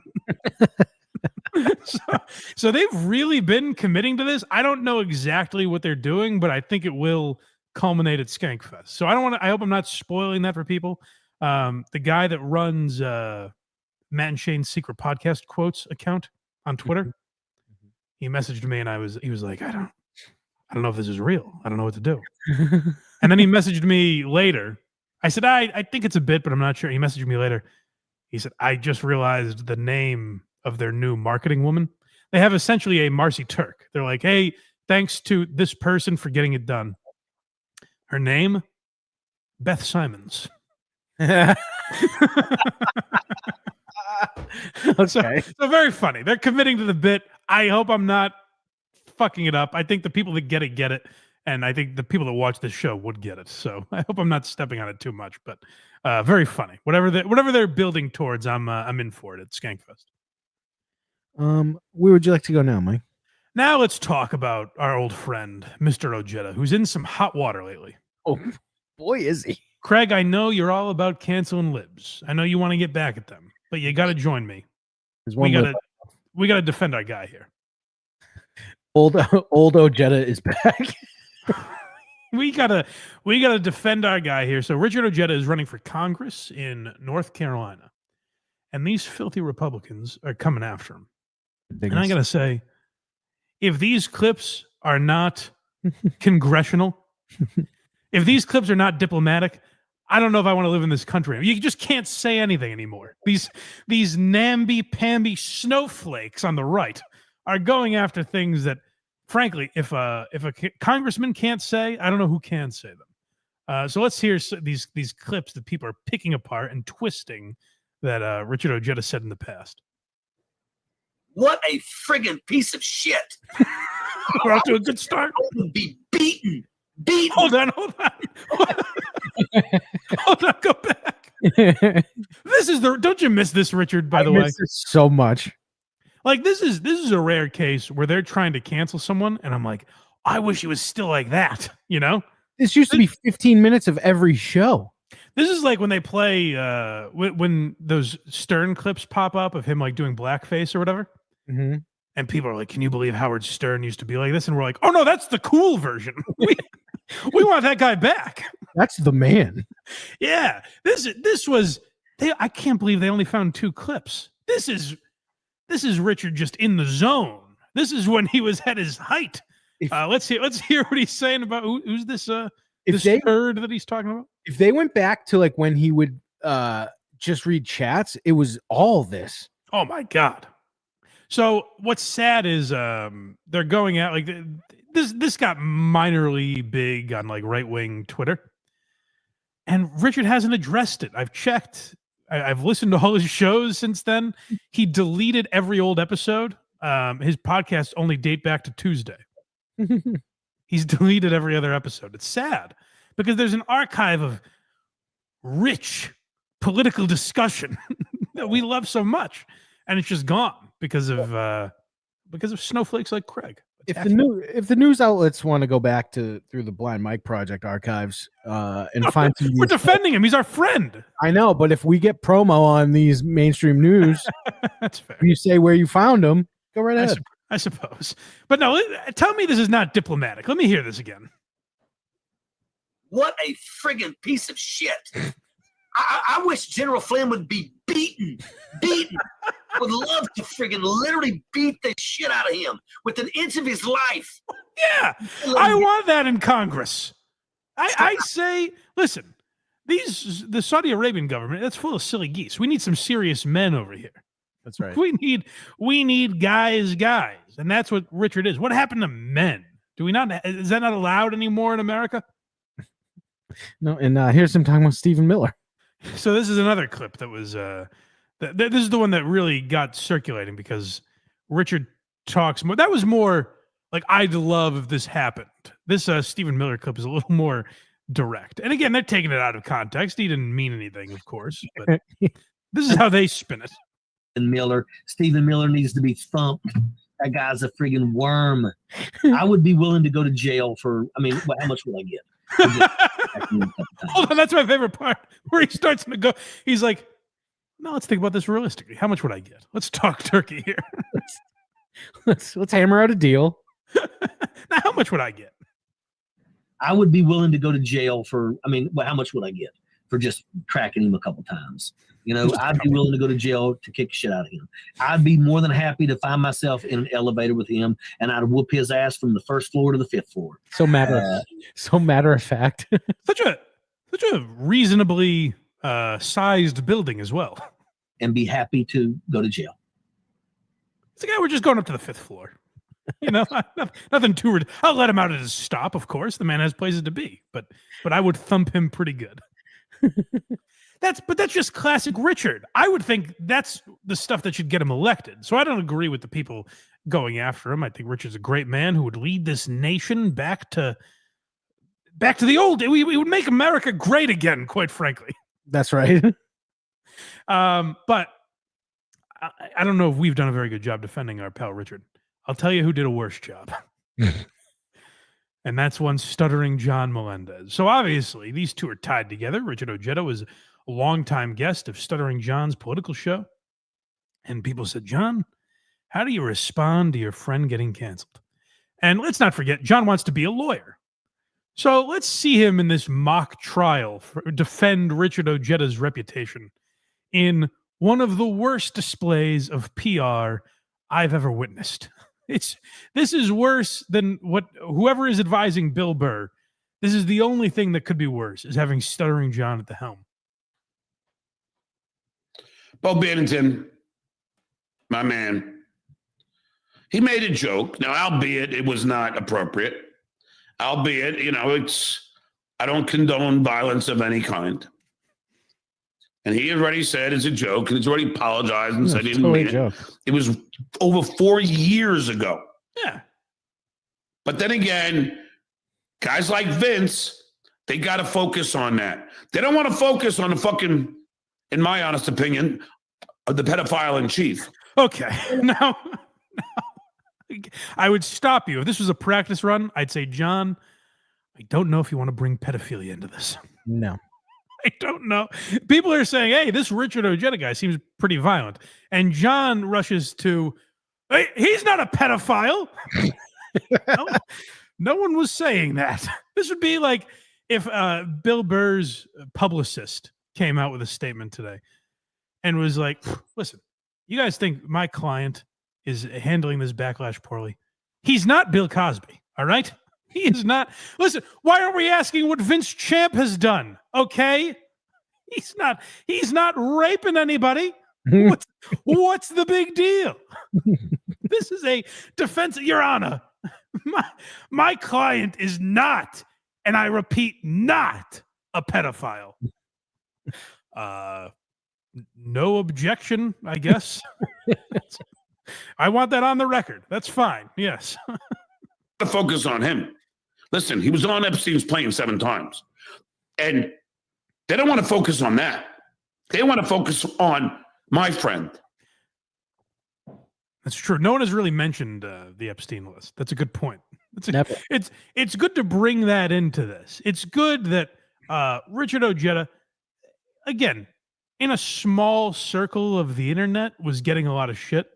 But, like, it was not mainstream news. I saw Fox News Digital wrote an article that had a statement from Richard about it. But this was not massive news by any means. And John has decided to inject, what about the Epstein list? And it's unfortunate that Epstein is likely a Mossad asset, so we're never going to get to the bottom of it. Well, it's all what's important to note is that Jeffrey Epstein and Richard Ojeda are in the same conversation. And that's just the guy being a good friend.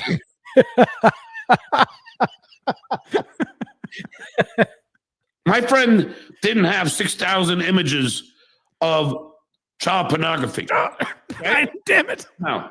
Stop saying things, John. Richard has to be messaging him, send me the link. Please stop this. He's like, he didn't have those 6,000 images, and I would bend his wife over the table. Listen, this man, I want to say this loud and clear. Whatever you think of my friend Richard Ojeda, he is not masturbating to child pornography.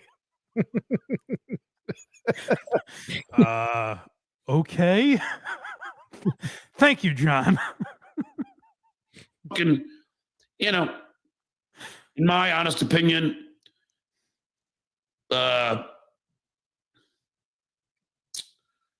threats, a couple of, but not even, I mean, obviously he didn't mean it. But what a terrible defense. He's like, now, was Richard Ojeda threatening Stephen Miller? 100%, absolutely. But he was doing it in kind of like a funny way, you know? It was a funny threat. Like, I'm gonna fucking kill you, you know? It's funny. I'm gonna stomp a butthole in his ass. Is comedy illegal now? It might be. Under the microscope. But nobody wants to hold the commander-in-chief as he fucking tries to get the National Guard to go into Portland. That is true. I kind of forget.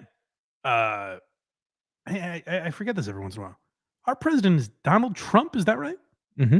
No one ever really mentions that. It doesn't get talked about. It's not the biggest news story consistently for a decade. It never comes up. I don't hear Donald Trump ever really mentioned. It's all I get inundated with online is Ojeda. We got to cancel this Ojeda guy. That's all I ever really hear. No one ever mentions Trump. And to be clear, I want to be clear about this because Richard is my friend. He is not a pedophile. All right? And I want to state that very loudly for the people in the back. Richard Ojeda is not a pedophile. Excuse me, Mr. Stuttering John Melendez. Yes. We were talking about physical violence. Right. And my point is, he is not masturbating to images of children. Okay? So get that out of your head. So should I tap his phone? No, you're misunderstanding. I'm saying no. He's not guilty of these things that I'm bringing up. No, you don't understand. He wants to physically assault Stephen Miller. Well, he's not a child rapist. Okay. I'll tell you that. Hey, let me tell you this. If Stephen Miller has children, there's no one they're safer around than Richard Ojeda. They are sexually safe. And don't you dare think otherwise. Hi, Mr. Patel. We need to look into Richard Ojeda for child pornography. I have a hunch. No, you're misunderstanding me. I'm saying don't bother. You're not going to find anything. No, 1 second, Mr. Stuttering John Melendez. Yes. Yeah, North Carolina. Okay, thank you. No. Good luck.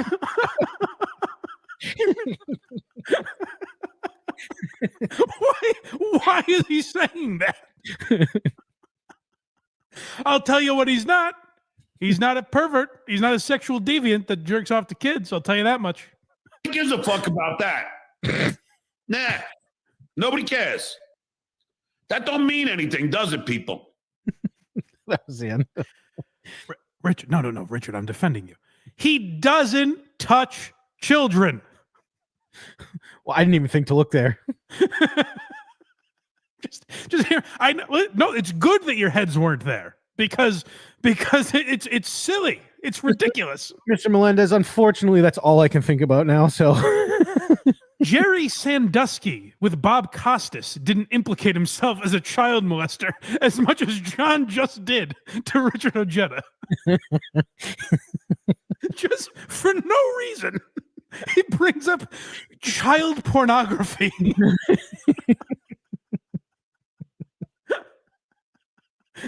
Well, he's not a pedophile. You really are hyper focused on this. I feel like I'm not paying enough attention to it. Just in a courtroom, a lawyer gets up.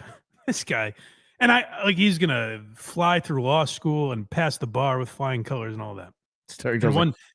What are you guys all writing down? What are you doing? One day he's going to be defending a man who's wrongfully accused of domestic violence. And John's going to stand up and say, I'll tell you this, he never fucked his own kids. That much, that's a certainty, Your Honor. What are you writing down? Why are you leaving? Why are you running?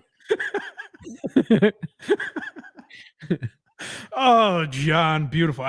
Listen, I'm sure he's going to make an excellent lawyer. I personally don't plan to hire him for my defense team, but I think you should. All right, we got some super chats here. Okay. HACKRIDE Studios, $5. Good to see Mike's Duck fandom shine through. We will be okay, Mike. Got to lose to win in the new FBS. Next game's at Rutgers. That's close to you guys. I only wanted to talk about it this morning, and now I'm done. That's the catch. It's come and gone. Did you say Rutgers is close to us? Yeah. It's only a 6-hour drive. Well, it's closer than Oregon. I guess. Oh, you're at Rutgers? Stop on by. Jimmy's Neglected Mother, $5. Ojeda time, baby. It is Ojeda time, yes. And not at preschool, if that's what you're thinking. It's Ojeda time for adults only. Jason Bentley, $10. Great Bert coverage, just like Brennan's, but in English. Thanks. Hey, no problem. Thank you. Jimmy's Neglected Mother again, $5. John should have used the Epstein files counter argument to get out of a traffic stop. Now let me bring up the nude images of children Richard Ojeda is not looking at. So you were just going 5 over. Yeah, this is a speeding ticket, sir. Please. Normally I wouldn't pull you over, but you're in a school zone. He's not a pedophile. You gotta give him that. Colostomy Stephen Hunt, $2. Classic Kreger's derailment. The show rules. Yeah, it was a tough moment, but I guess that's on me for not hearing him. I didn't really, I had a lot of coffee today. I understand. Do the Steve Robinson. Have a bottle at the ready. I did, but there's all things I'm drinking. Oh, could have been a yummy treat for you. The next, the next piss will be covered. Okay, good. Yeah. You think you'll have to piss in the duration of this show? I've had a lot of coffee today. 9 gallons? How much? A whole pot, like Jesus. right before we started. Yeah. Okay. I'll probably have more during the Patriots game. It's gonna be great. That's why you're so lively and vibrant. I'm so just excitable. Oh yeah, the Patriots game's on today. But yeah, Richard Ojeda's not watching porn. He's watching the NFL. Yeah, Richard will be watching adult programming. Lest you think he's masturbating to images of children. It's so funny. Like, we weren't thinking this at all. It's such a wild diversion that was unnecessary. Allegedly, his closest friend is just implicating him left and right. We should probably look into it. All right. Should we talk about Bert Kreischer? Yeah, absolutely. Excuse me. So my friend Germ, who's skyrocketing up the ranks of gearheads, sends me a lot of good stuff. He said, you might want to check this out. I think Too Lazy to Try and Podcast Cringe and all them already covered it. But I went and watched the episode of Two Bears, One Cave. And another guy I kind of used to defend lightly. The main takeaway is don't trust anyone. Don't defend comedians ever, because they'll live long enough to disappoint you. And like Bert Kreischer, I always thought was mockable but genuine. Right. And then when they did that podcast a few weeks ago, where they literally said they're doing the podcast for the money and they don't enjoy it. Did you see that at all? No. We covered it at length. That Two Bears, One Cave, their first episode back after Stavros and DeStefano were filling in for them. Yeah. They came back and they were like, we don't enjoy doing this anymore. I wish we didn't have to do this. Like, they were just talking about how much they hate podcasting and don't want to do it, but they make money at it. So they're phoning it in. That's literally what they were talking about. Was that just a bit they were doing? No. This was like real. It's one of those things that like they make the joke at the beginning and then they have a real discussion about why they hate it, Right. So yeah, like now I just look at that podcast with like disgust. And what Bert Kreischer has been doing now is really weird. I guess he's just pent up, or he's trying to become someone else. Like, he's this really sexual guy now. It seems like he's really horny. Like, he is a very horny guy. And I don't know what the payoff is. I already don't love it. Like when we just talked about Legion of Skanks, it's kind of Big J's thing to like talk about porn and sex and all that kind of stuff. And that stuff I sort of tune out, but it's Big J's brand. But I'm like, okay, that's on brand for him. Right. Bert's a comic that like talks about his family and wacky stories from his daughters and interacting with other parents and stuff. And he's trying to like kind of, I guess, shake that image and become a different guy now. This was weird. So this is what they've resorted to now on Two Bears, One Cave. Welcome to another episode of Two Bears, One Cave. Oh shit! I hit pause. Fuck. God, Tom, this is insane.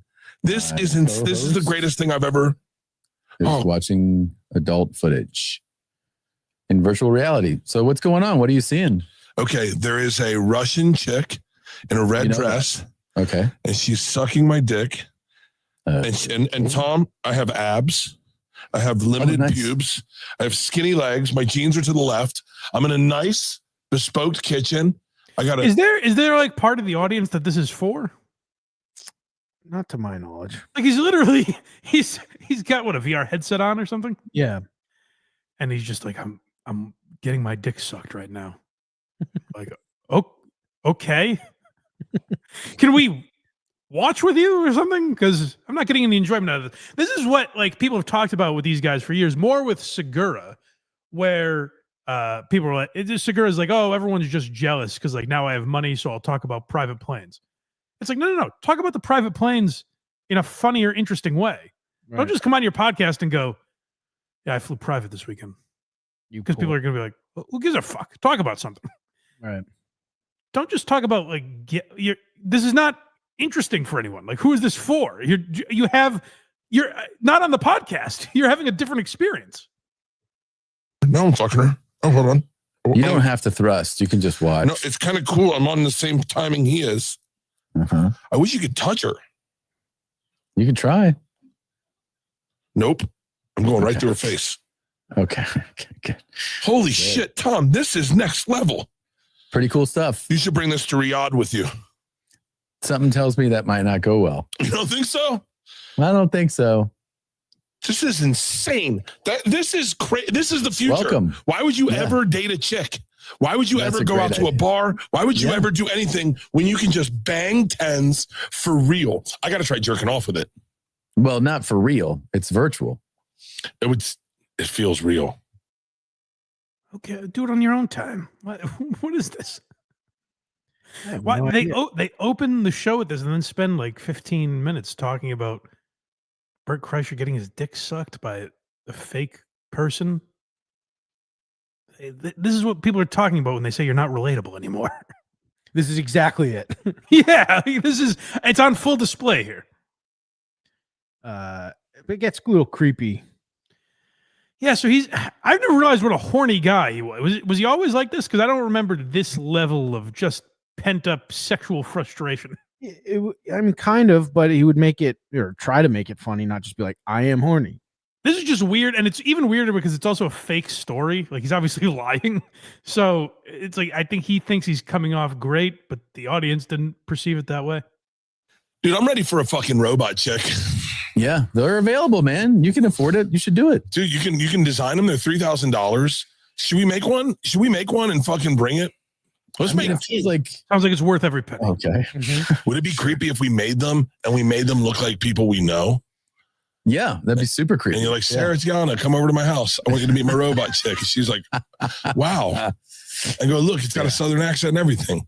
She's like, that's really cool. That's really cool. Yeah. But wait, why is she pregnant? And I was like, I forgot. This isn't even the story that's made up that we're going to get to in a minute. I forgot. This is just straight up creepy. Yeah. Where he's talking about someone he knows and he's like, I want to jerk off to her. Jesus Christ. You can tell Tom is even pulling back a little where he's like, okay, what the fuck? Where are you going with this, buddy? Yeah. Next, we have breastfeeding. This is what I was talking about. This is a story that's made up, but it's also like, why you even make this up? Because it makes you sound like a fucking creep. I wanted to write this as a joke, but I didn't because it just seems creepy, but I don't mind telling you it. So no one else is listening. I was the last time I was in New York. I took the subway. I don't believe that. And I saw a girl holding a baby. And I was like, wow, I've gotten old. She is way too young to have a baby. Mm-hmm. And then she started breastfeeding. I was like, nah, she's not too old. And I watched her breastfeed. Oh my God. I'm glad you only saved that for me. Nobody else will I find put out. sunglasses on. I was like, I'm not. She's not. She's got to be at least 20, right? 25, 26. Jesus. He bumped it up at the end to be like, I mean an age that's not weird. Yeah, it's a little weird. It's very weird, but then he continues. Like he gets even more weird about it. Well, this is the part that's definitely made up. Horny guy? Yeah. She put a cover on. But you still were locked in. Yeah, I was still dialed in. Just no part of your brain was like, oh, just let that person do that in private. No, I scooted over, sat next to her, and was like, hi, I'm Bert. And she was like, I'm breastfeeding. And I was like, oh, that's crazy. That's your name, and you're doing it. Oh, it's so crazy. What's your tit say? He made up a story to do a Catskills routine about it. Apparently. Your name is breastfeeding. Waka waka. Hey, I'm thirsty. You got an extra one over there. Yeah. That's cool. That's cool. Is that one of your searches? Do you like breastfeeding videos? No. I just jerk off the ladies on the train to do it. Yeah, I think breastfeeding video is illegal. Oh yeah, that's a good point. Maybe they use a fake baby or something. Yeah, that's a good point. Yeah. And Richard Ojeda is not looking those up, just so you know. No search history whatsoever. No, you know what I'm really into now? Have you seen freeze porn? Freeze porn? Yeah. I don't think so. It's I'll break it down for you. Girl's having a problem with her remote control in her hotel room, and the maintenance guy comes up and she berates him, right? She's like, listen, you piece of shit. This remote hasn't worked the entire time. I've been messing with it. And he goes, well, I have a new remote. She goes, let me see it. And he goes, well, here, I'll turn it on. And it hits it and it freezes her. And then she's like this. And then he just proceeds to undress her and fuck her. The whole time. That's it. And then he'll unfreeze her and she'll be like, wait, what are we? And then he'll freeze her again. Having a little fun with consent, you know? Like just playfully toying with the idea of consent and what it really means. And by the way, the same guy does the same two people do all of them. Like I think that's their niche. That's a good lane to be in. Yeah. It's kind of fun because it toys with no consent. Well, there you go. But it toys with it. Yeah, it is. I'm not even saying it's like a terrible topic to bring up. Just the way they're doing it. There's no payoff. It's just Bert being creepy and Tom going, yeah, I guess. Sure. Yeah, it's cool, man. Whatever. Like Tom has really checked out. Yeah, at least got to give Bert credit for tap dancing a little and bringing up something. One of the creepier things I've ever heard him say. Attempting. Tom's giving him nothing. Tom's just like, oh, that's interesting. Next, you're jerking off to a lady that can't give consent. I get you. She can't stop you. That's interesting. You blew your load looking at a frozen lady. That's how much? You gonna do 45 more minutes? Okay. What else? You got any other jerk off stories? You watch anyone on the train creepily? What else? What else you got, Bert? This is the last clip. By the way, like if you're Tom, like how do you fall asleep to what Bert's saying? You know, like it might not be great podcasting or whatever, but as a comedian, you're like, oh yeah, you slid over and said your name is breastfeeding. That's really interesting. Yeah, no shit. Sorry, what is this one? OnlyFans. So this is the next bit they're doing. I don't know these guys to be like this hypersexual. But like I guess they have a running bit where they're looking for an OnlyFans girl, which is a bit the Bonfire did, I think, years ago. So it's already, not only is it unoriginal, it's uninspired, but they're looking for a girl to promote their OnlyFans, and this is just a way to get profiles for Bert to jerk off to. It seems. I've never known him to be this rock hard. It's crazy. Hey, do we have an OnlyFans star yet? I don't know. I have no idea. I know that we had submissions. Where are we with that? Tom, have some life. Inject some fucking life. Drink some of Craig's coffee or something. Jesus Christ. CallahanCoffee.com. Bert is all excited. And he's like, oh, do we have the OnlyFans? And Tom's like, yeah, do we have that? Bring that bring up the girls playing with their pussies, I guess. I'd rather Bert watch can- Skanks get beheaded with my wife than Yeah, Bert can jerk off and talk about it while I doze off here. For you. Oh, I have a this is business good. pitch for our fans, but a business pitch for you that I want to field, and I would love to group workshop. Group workshop it, yeah. Oh, all right. Fuck yes, I'm already in. Hey, my name is Ken's. I'm 27-year-old newlywed from the Midwest. I have an existing OnlyFans that didn't make it due to lack of following. Wanted to keep my identity hidden at the time. I would love the opportunity to work with you The guys. segment is, this is a girl we could jerk off to if we'd like. It's just reading OnlyFans bios of girls that submit them. There is no payoff. It's just like, we'll jerk off to one of these later, I guess. I'll be open to revamping my current OF or starting fresh. I do have some experience with modeling in my early 20s. I love your idea of doing something different rather than just filling all my holes, laughing my ass off. Although everything has a price, right, boys? Let me show you guys how. Let the show. Don't they know it? Love the married men. I guess maybe that's who this is interesting for, is other guys that are starved for sex or something. Like, I get why it was interesting when Howard was doing it, because he was one of the first, but or the first, but now it just feels weird, and the audience is not responding to it. Like, I looked at the comments, and a lot of them were like, "I kind of wish you guys just let Stav and Chris host the show if you wanted to give up on it." show. You guys keep my husband and I laugh. Okay, great. All right, let's see these here. Yep, nice. Very nice. Oh, Wake up, Tom. Nice. Yeah. Jesus. She's very pretty. She's very pretty. Yeah. Well, they've added a lot to it. They look at a girl and they go, "Yeah, she's pretty. She's got moxie." Attractive. What a joyless bit. They're talking about jerking off in VR, ogling women on the subway, and OnlyFans girls, and they've had the life of my shoe. They've just been dead the entire time. It's weird to watch. I don't get what they're going for these days. I don't either. I used to listen to them in the early days of that podcast. It would be can't miss. Yeah. But I don't know what they're up to now, other than Bert is really horny and Tom is really tired. Of Bert being horny. Say that again. He's really tired of Bert being horny. It seems. I'm echoing very badly. Do you hear that? I don't. Well, I guess we'll soldier on.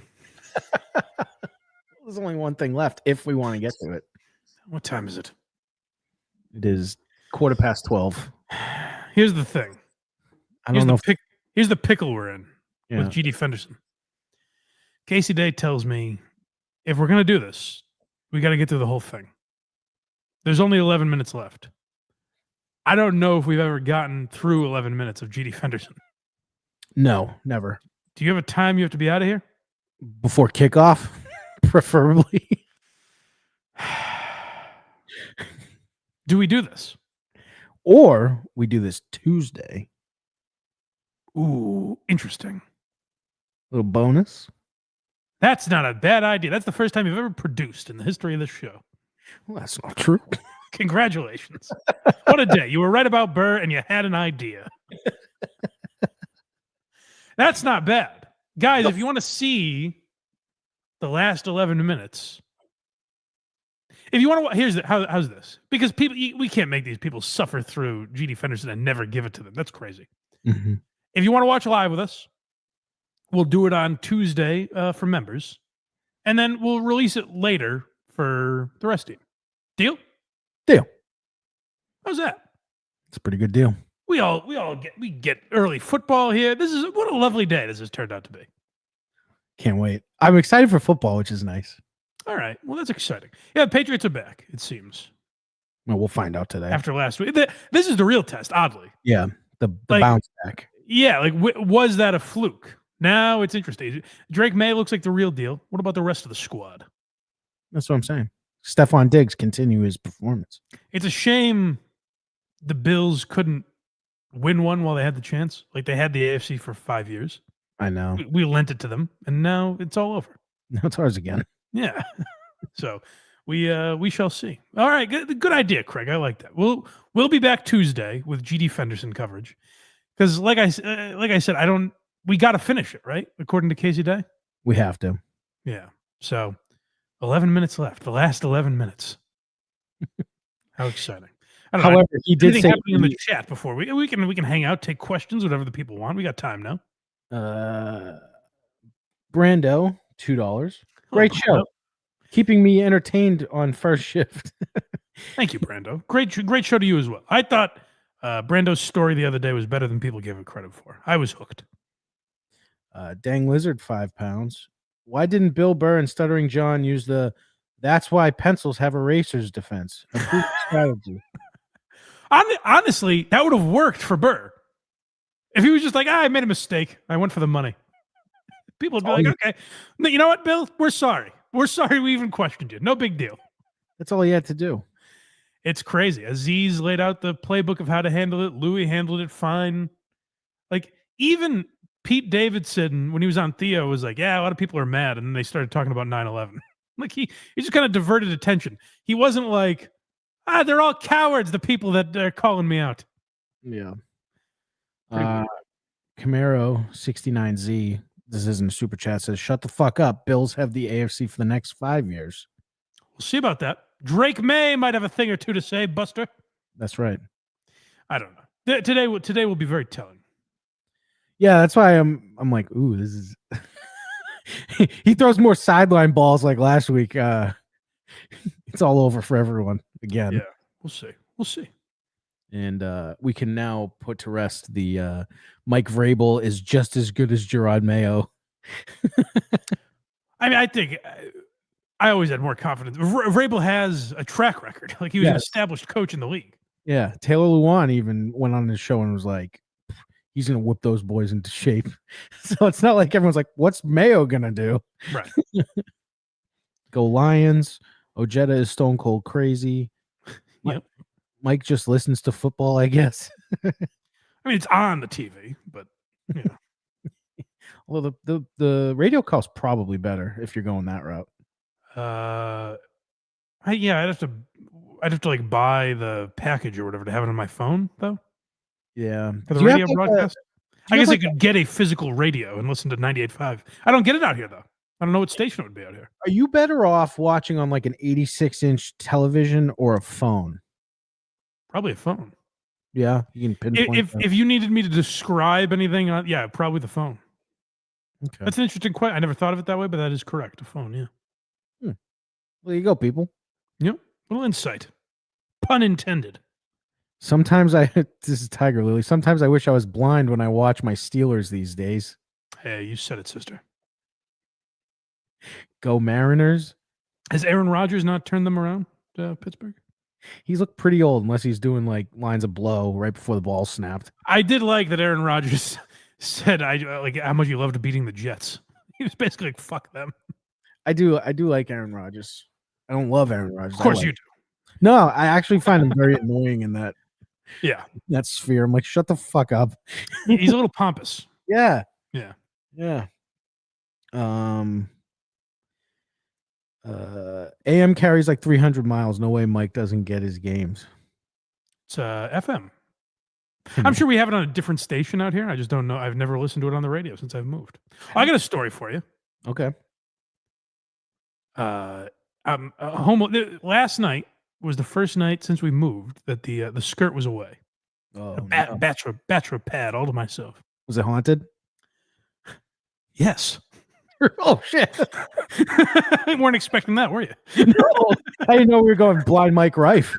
So I'm in the kitchen, minding my own business, doing stuff, and all of a sudden, the back door bursts open.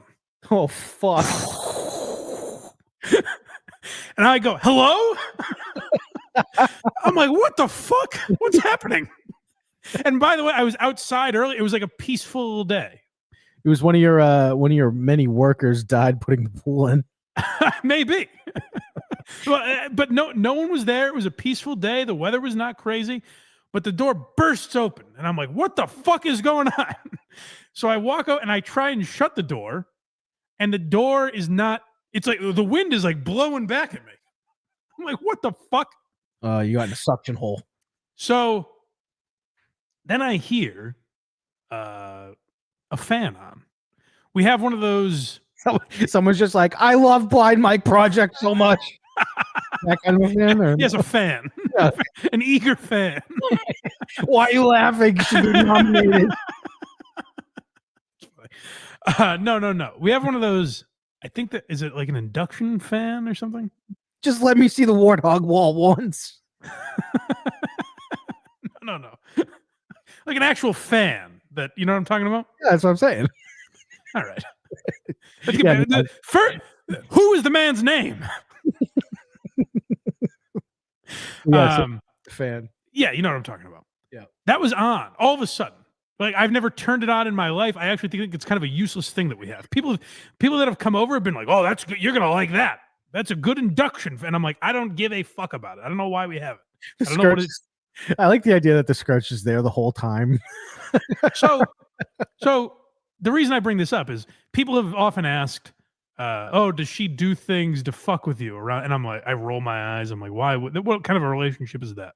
You're like, she's been right. Or So this fan is, and that's why I can't. It's madness. And like I said, I've never turned it on, so I don't know how to turn it off. So it is bedlam in the house. And I call her and I go, how do I shut this fucking induction fan off? And she goes, oh, there's a remote that's touch screen. What? And I was like, where is it? She goes, check. Like, you've seen my kitchen, right? I don't know if you remember it all. Craig wasn't invited to see the house, but he did shove his way in to accost my mother. So she was a very sweet woman. I don't remember what kind of memory he has of the layout. She says, see, look on the counter. And then she hangs up. She's like, I'm busy. go away. So the remote was it's like a touch screen. It's basically like an iPhone with no case kind of a thing. Yeah.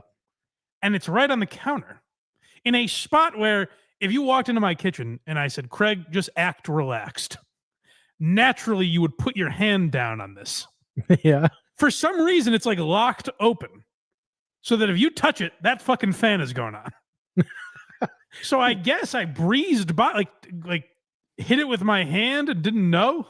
You have so much money, you have automatic doors. I guess it was nuts. Plantation's looking good. It was crazy, but I solved it. I was able to turn it off, and I put it in a room that I don't go in, so that it never happens again. So just to like perfectly put it out for anyone that's like, how blind is he? For anything for us, that would just be like, oh, whoops. What's happening? I'm about to die.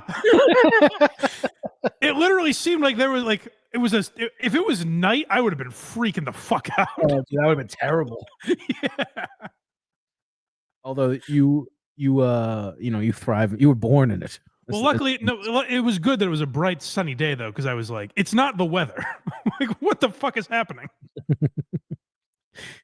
Hamilton Burger, $2. Great story. Have you considered starting a podcast? Hey, thanks. Oh, man. All right. Is that it? That is it. All right. So join us on Tuesday for the series finale of GD Fenderson. Oh, that's one other thing before we go. We've received a pitch for a Quincy replacement. From HACKRIDE? We talking about this one? Or yeah. Barnaby Jones. Barnaby Jones. So the clip you sent me, or he sent me, or someone sent me. I think we both have been hit from two angles. I get it. I see the appeal. Mm-hmm. Is it too similar to Quincy? So my thing was going to be, it's a similar show, but the acting is atrocious. Okay, so a little different angle, maybe. Yeah, we can. Of course, I say we try the first episode and see where it goes. Maybe. Yeah, but we got to finish Quincy first. You got to give me dates. So we can do the Quincy drinking game. I'm gonna polish those two up. Not right now. On your own time. I'm just thinking. I'm thinking on my speech. All right, so that's it. That squares that away. And blindmike.net is where you can get all of our links. wherever you get podcasts. Apple, Spotify, YouTube. Not just this program, but also Why Are You Laughing and Who Are These Socials as well. And you can become a member for as little as $5 a month. Get early access and bonus content. You'll get early access to that G.D. Fenderson segment that we're doing. I think eventually, Casey said eventually he's going to edit them all together. So it's like one long, basically like a sleep stream of us watching G.D. Fenderson, which I think is a good idea. His 2-hour special that took 9.5 hours. Yeah. So that's it. And verygoodshow.org. Sure. What is that? I like to think that if you go there now, it's just like an old prospector. Tumbleweeds going by. Saying, son, you think you've seen racism. You ain't been in this neighborhood before. So Matt is actually coming over this afternoon. So maybe we'll figure something out. How exciting. Yeah. All right. Oh, and as Craig teased me with earlier, 3 weeks of Craig. Well, 2 now. He says, get excited. I like how I'm like, yeah, I could do the next 3 weeks. And I just knew as soon as it came out of my stupid fucking face, you were like, ooh. I believe I said, oh, goody. Yeah. Yeah.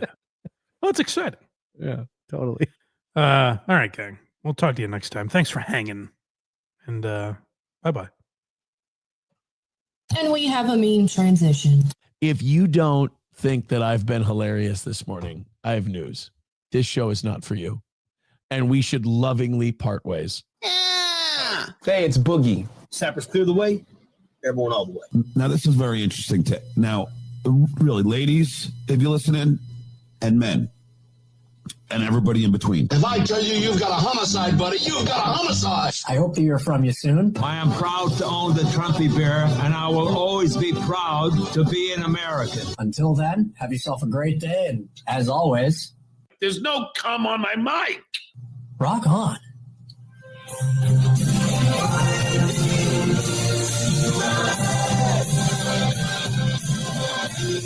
Stop the baloney, huh? What kind of statement is that? I wrote it. One of my favorite players to cover when he was here was Mike Vrabel. Tell me Mike Vrabel's story. Whatever, dude. I keep it cool at the gym. Piss on it. Fuck you, Mike. Fuck you, Mike. Fuck you, Mike. All right.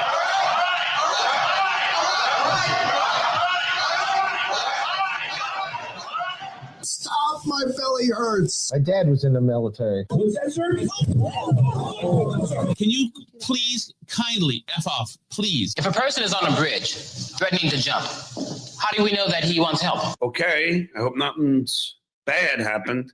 Money, money, money, money, money, money, money, money, money, money, money, money, money. Fuck, please. Anyway, God bless America.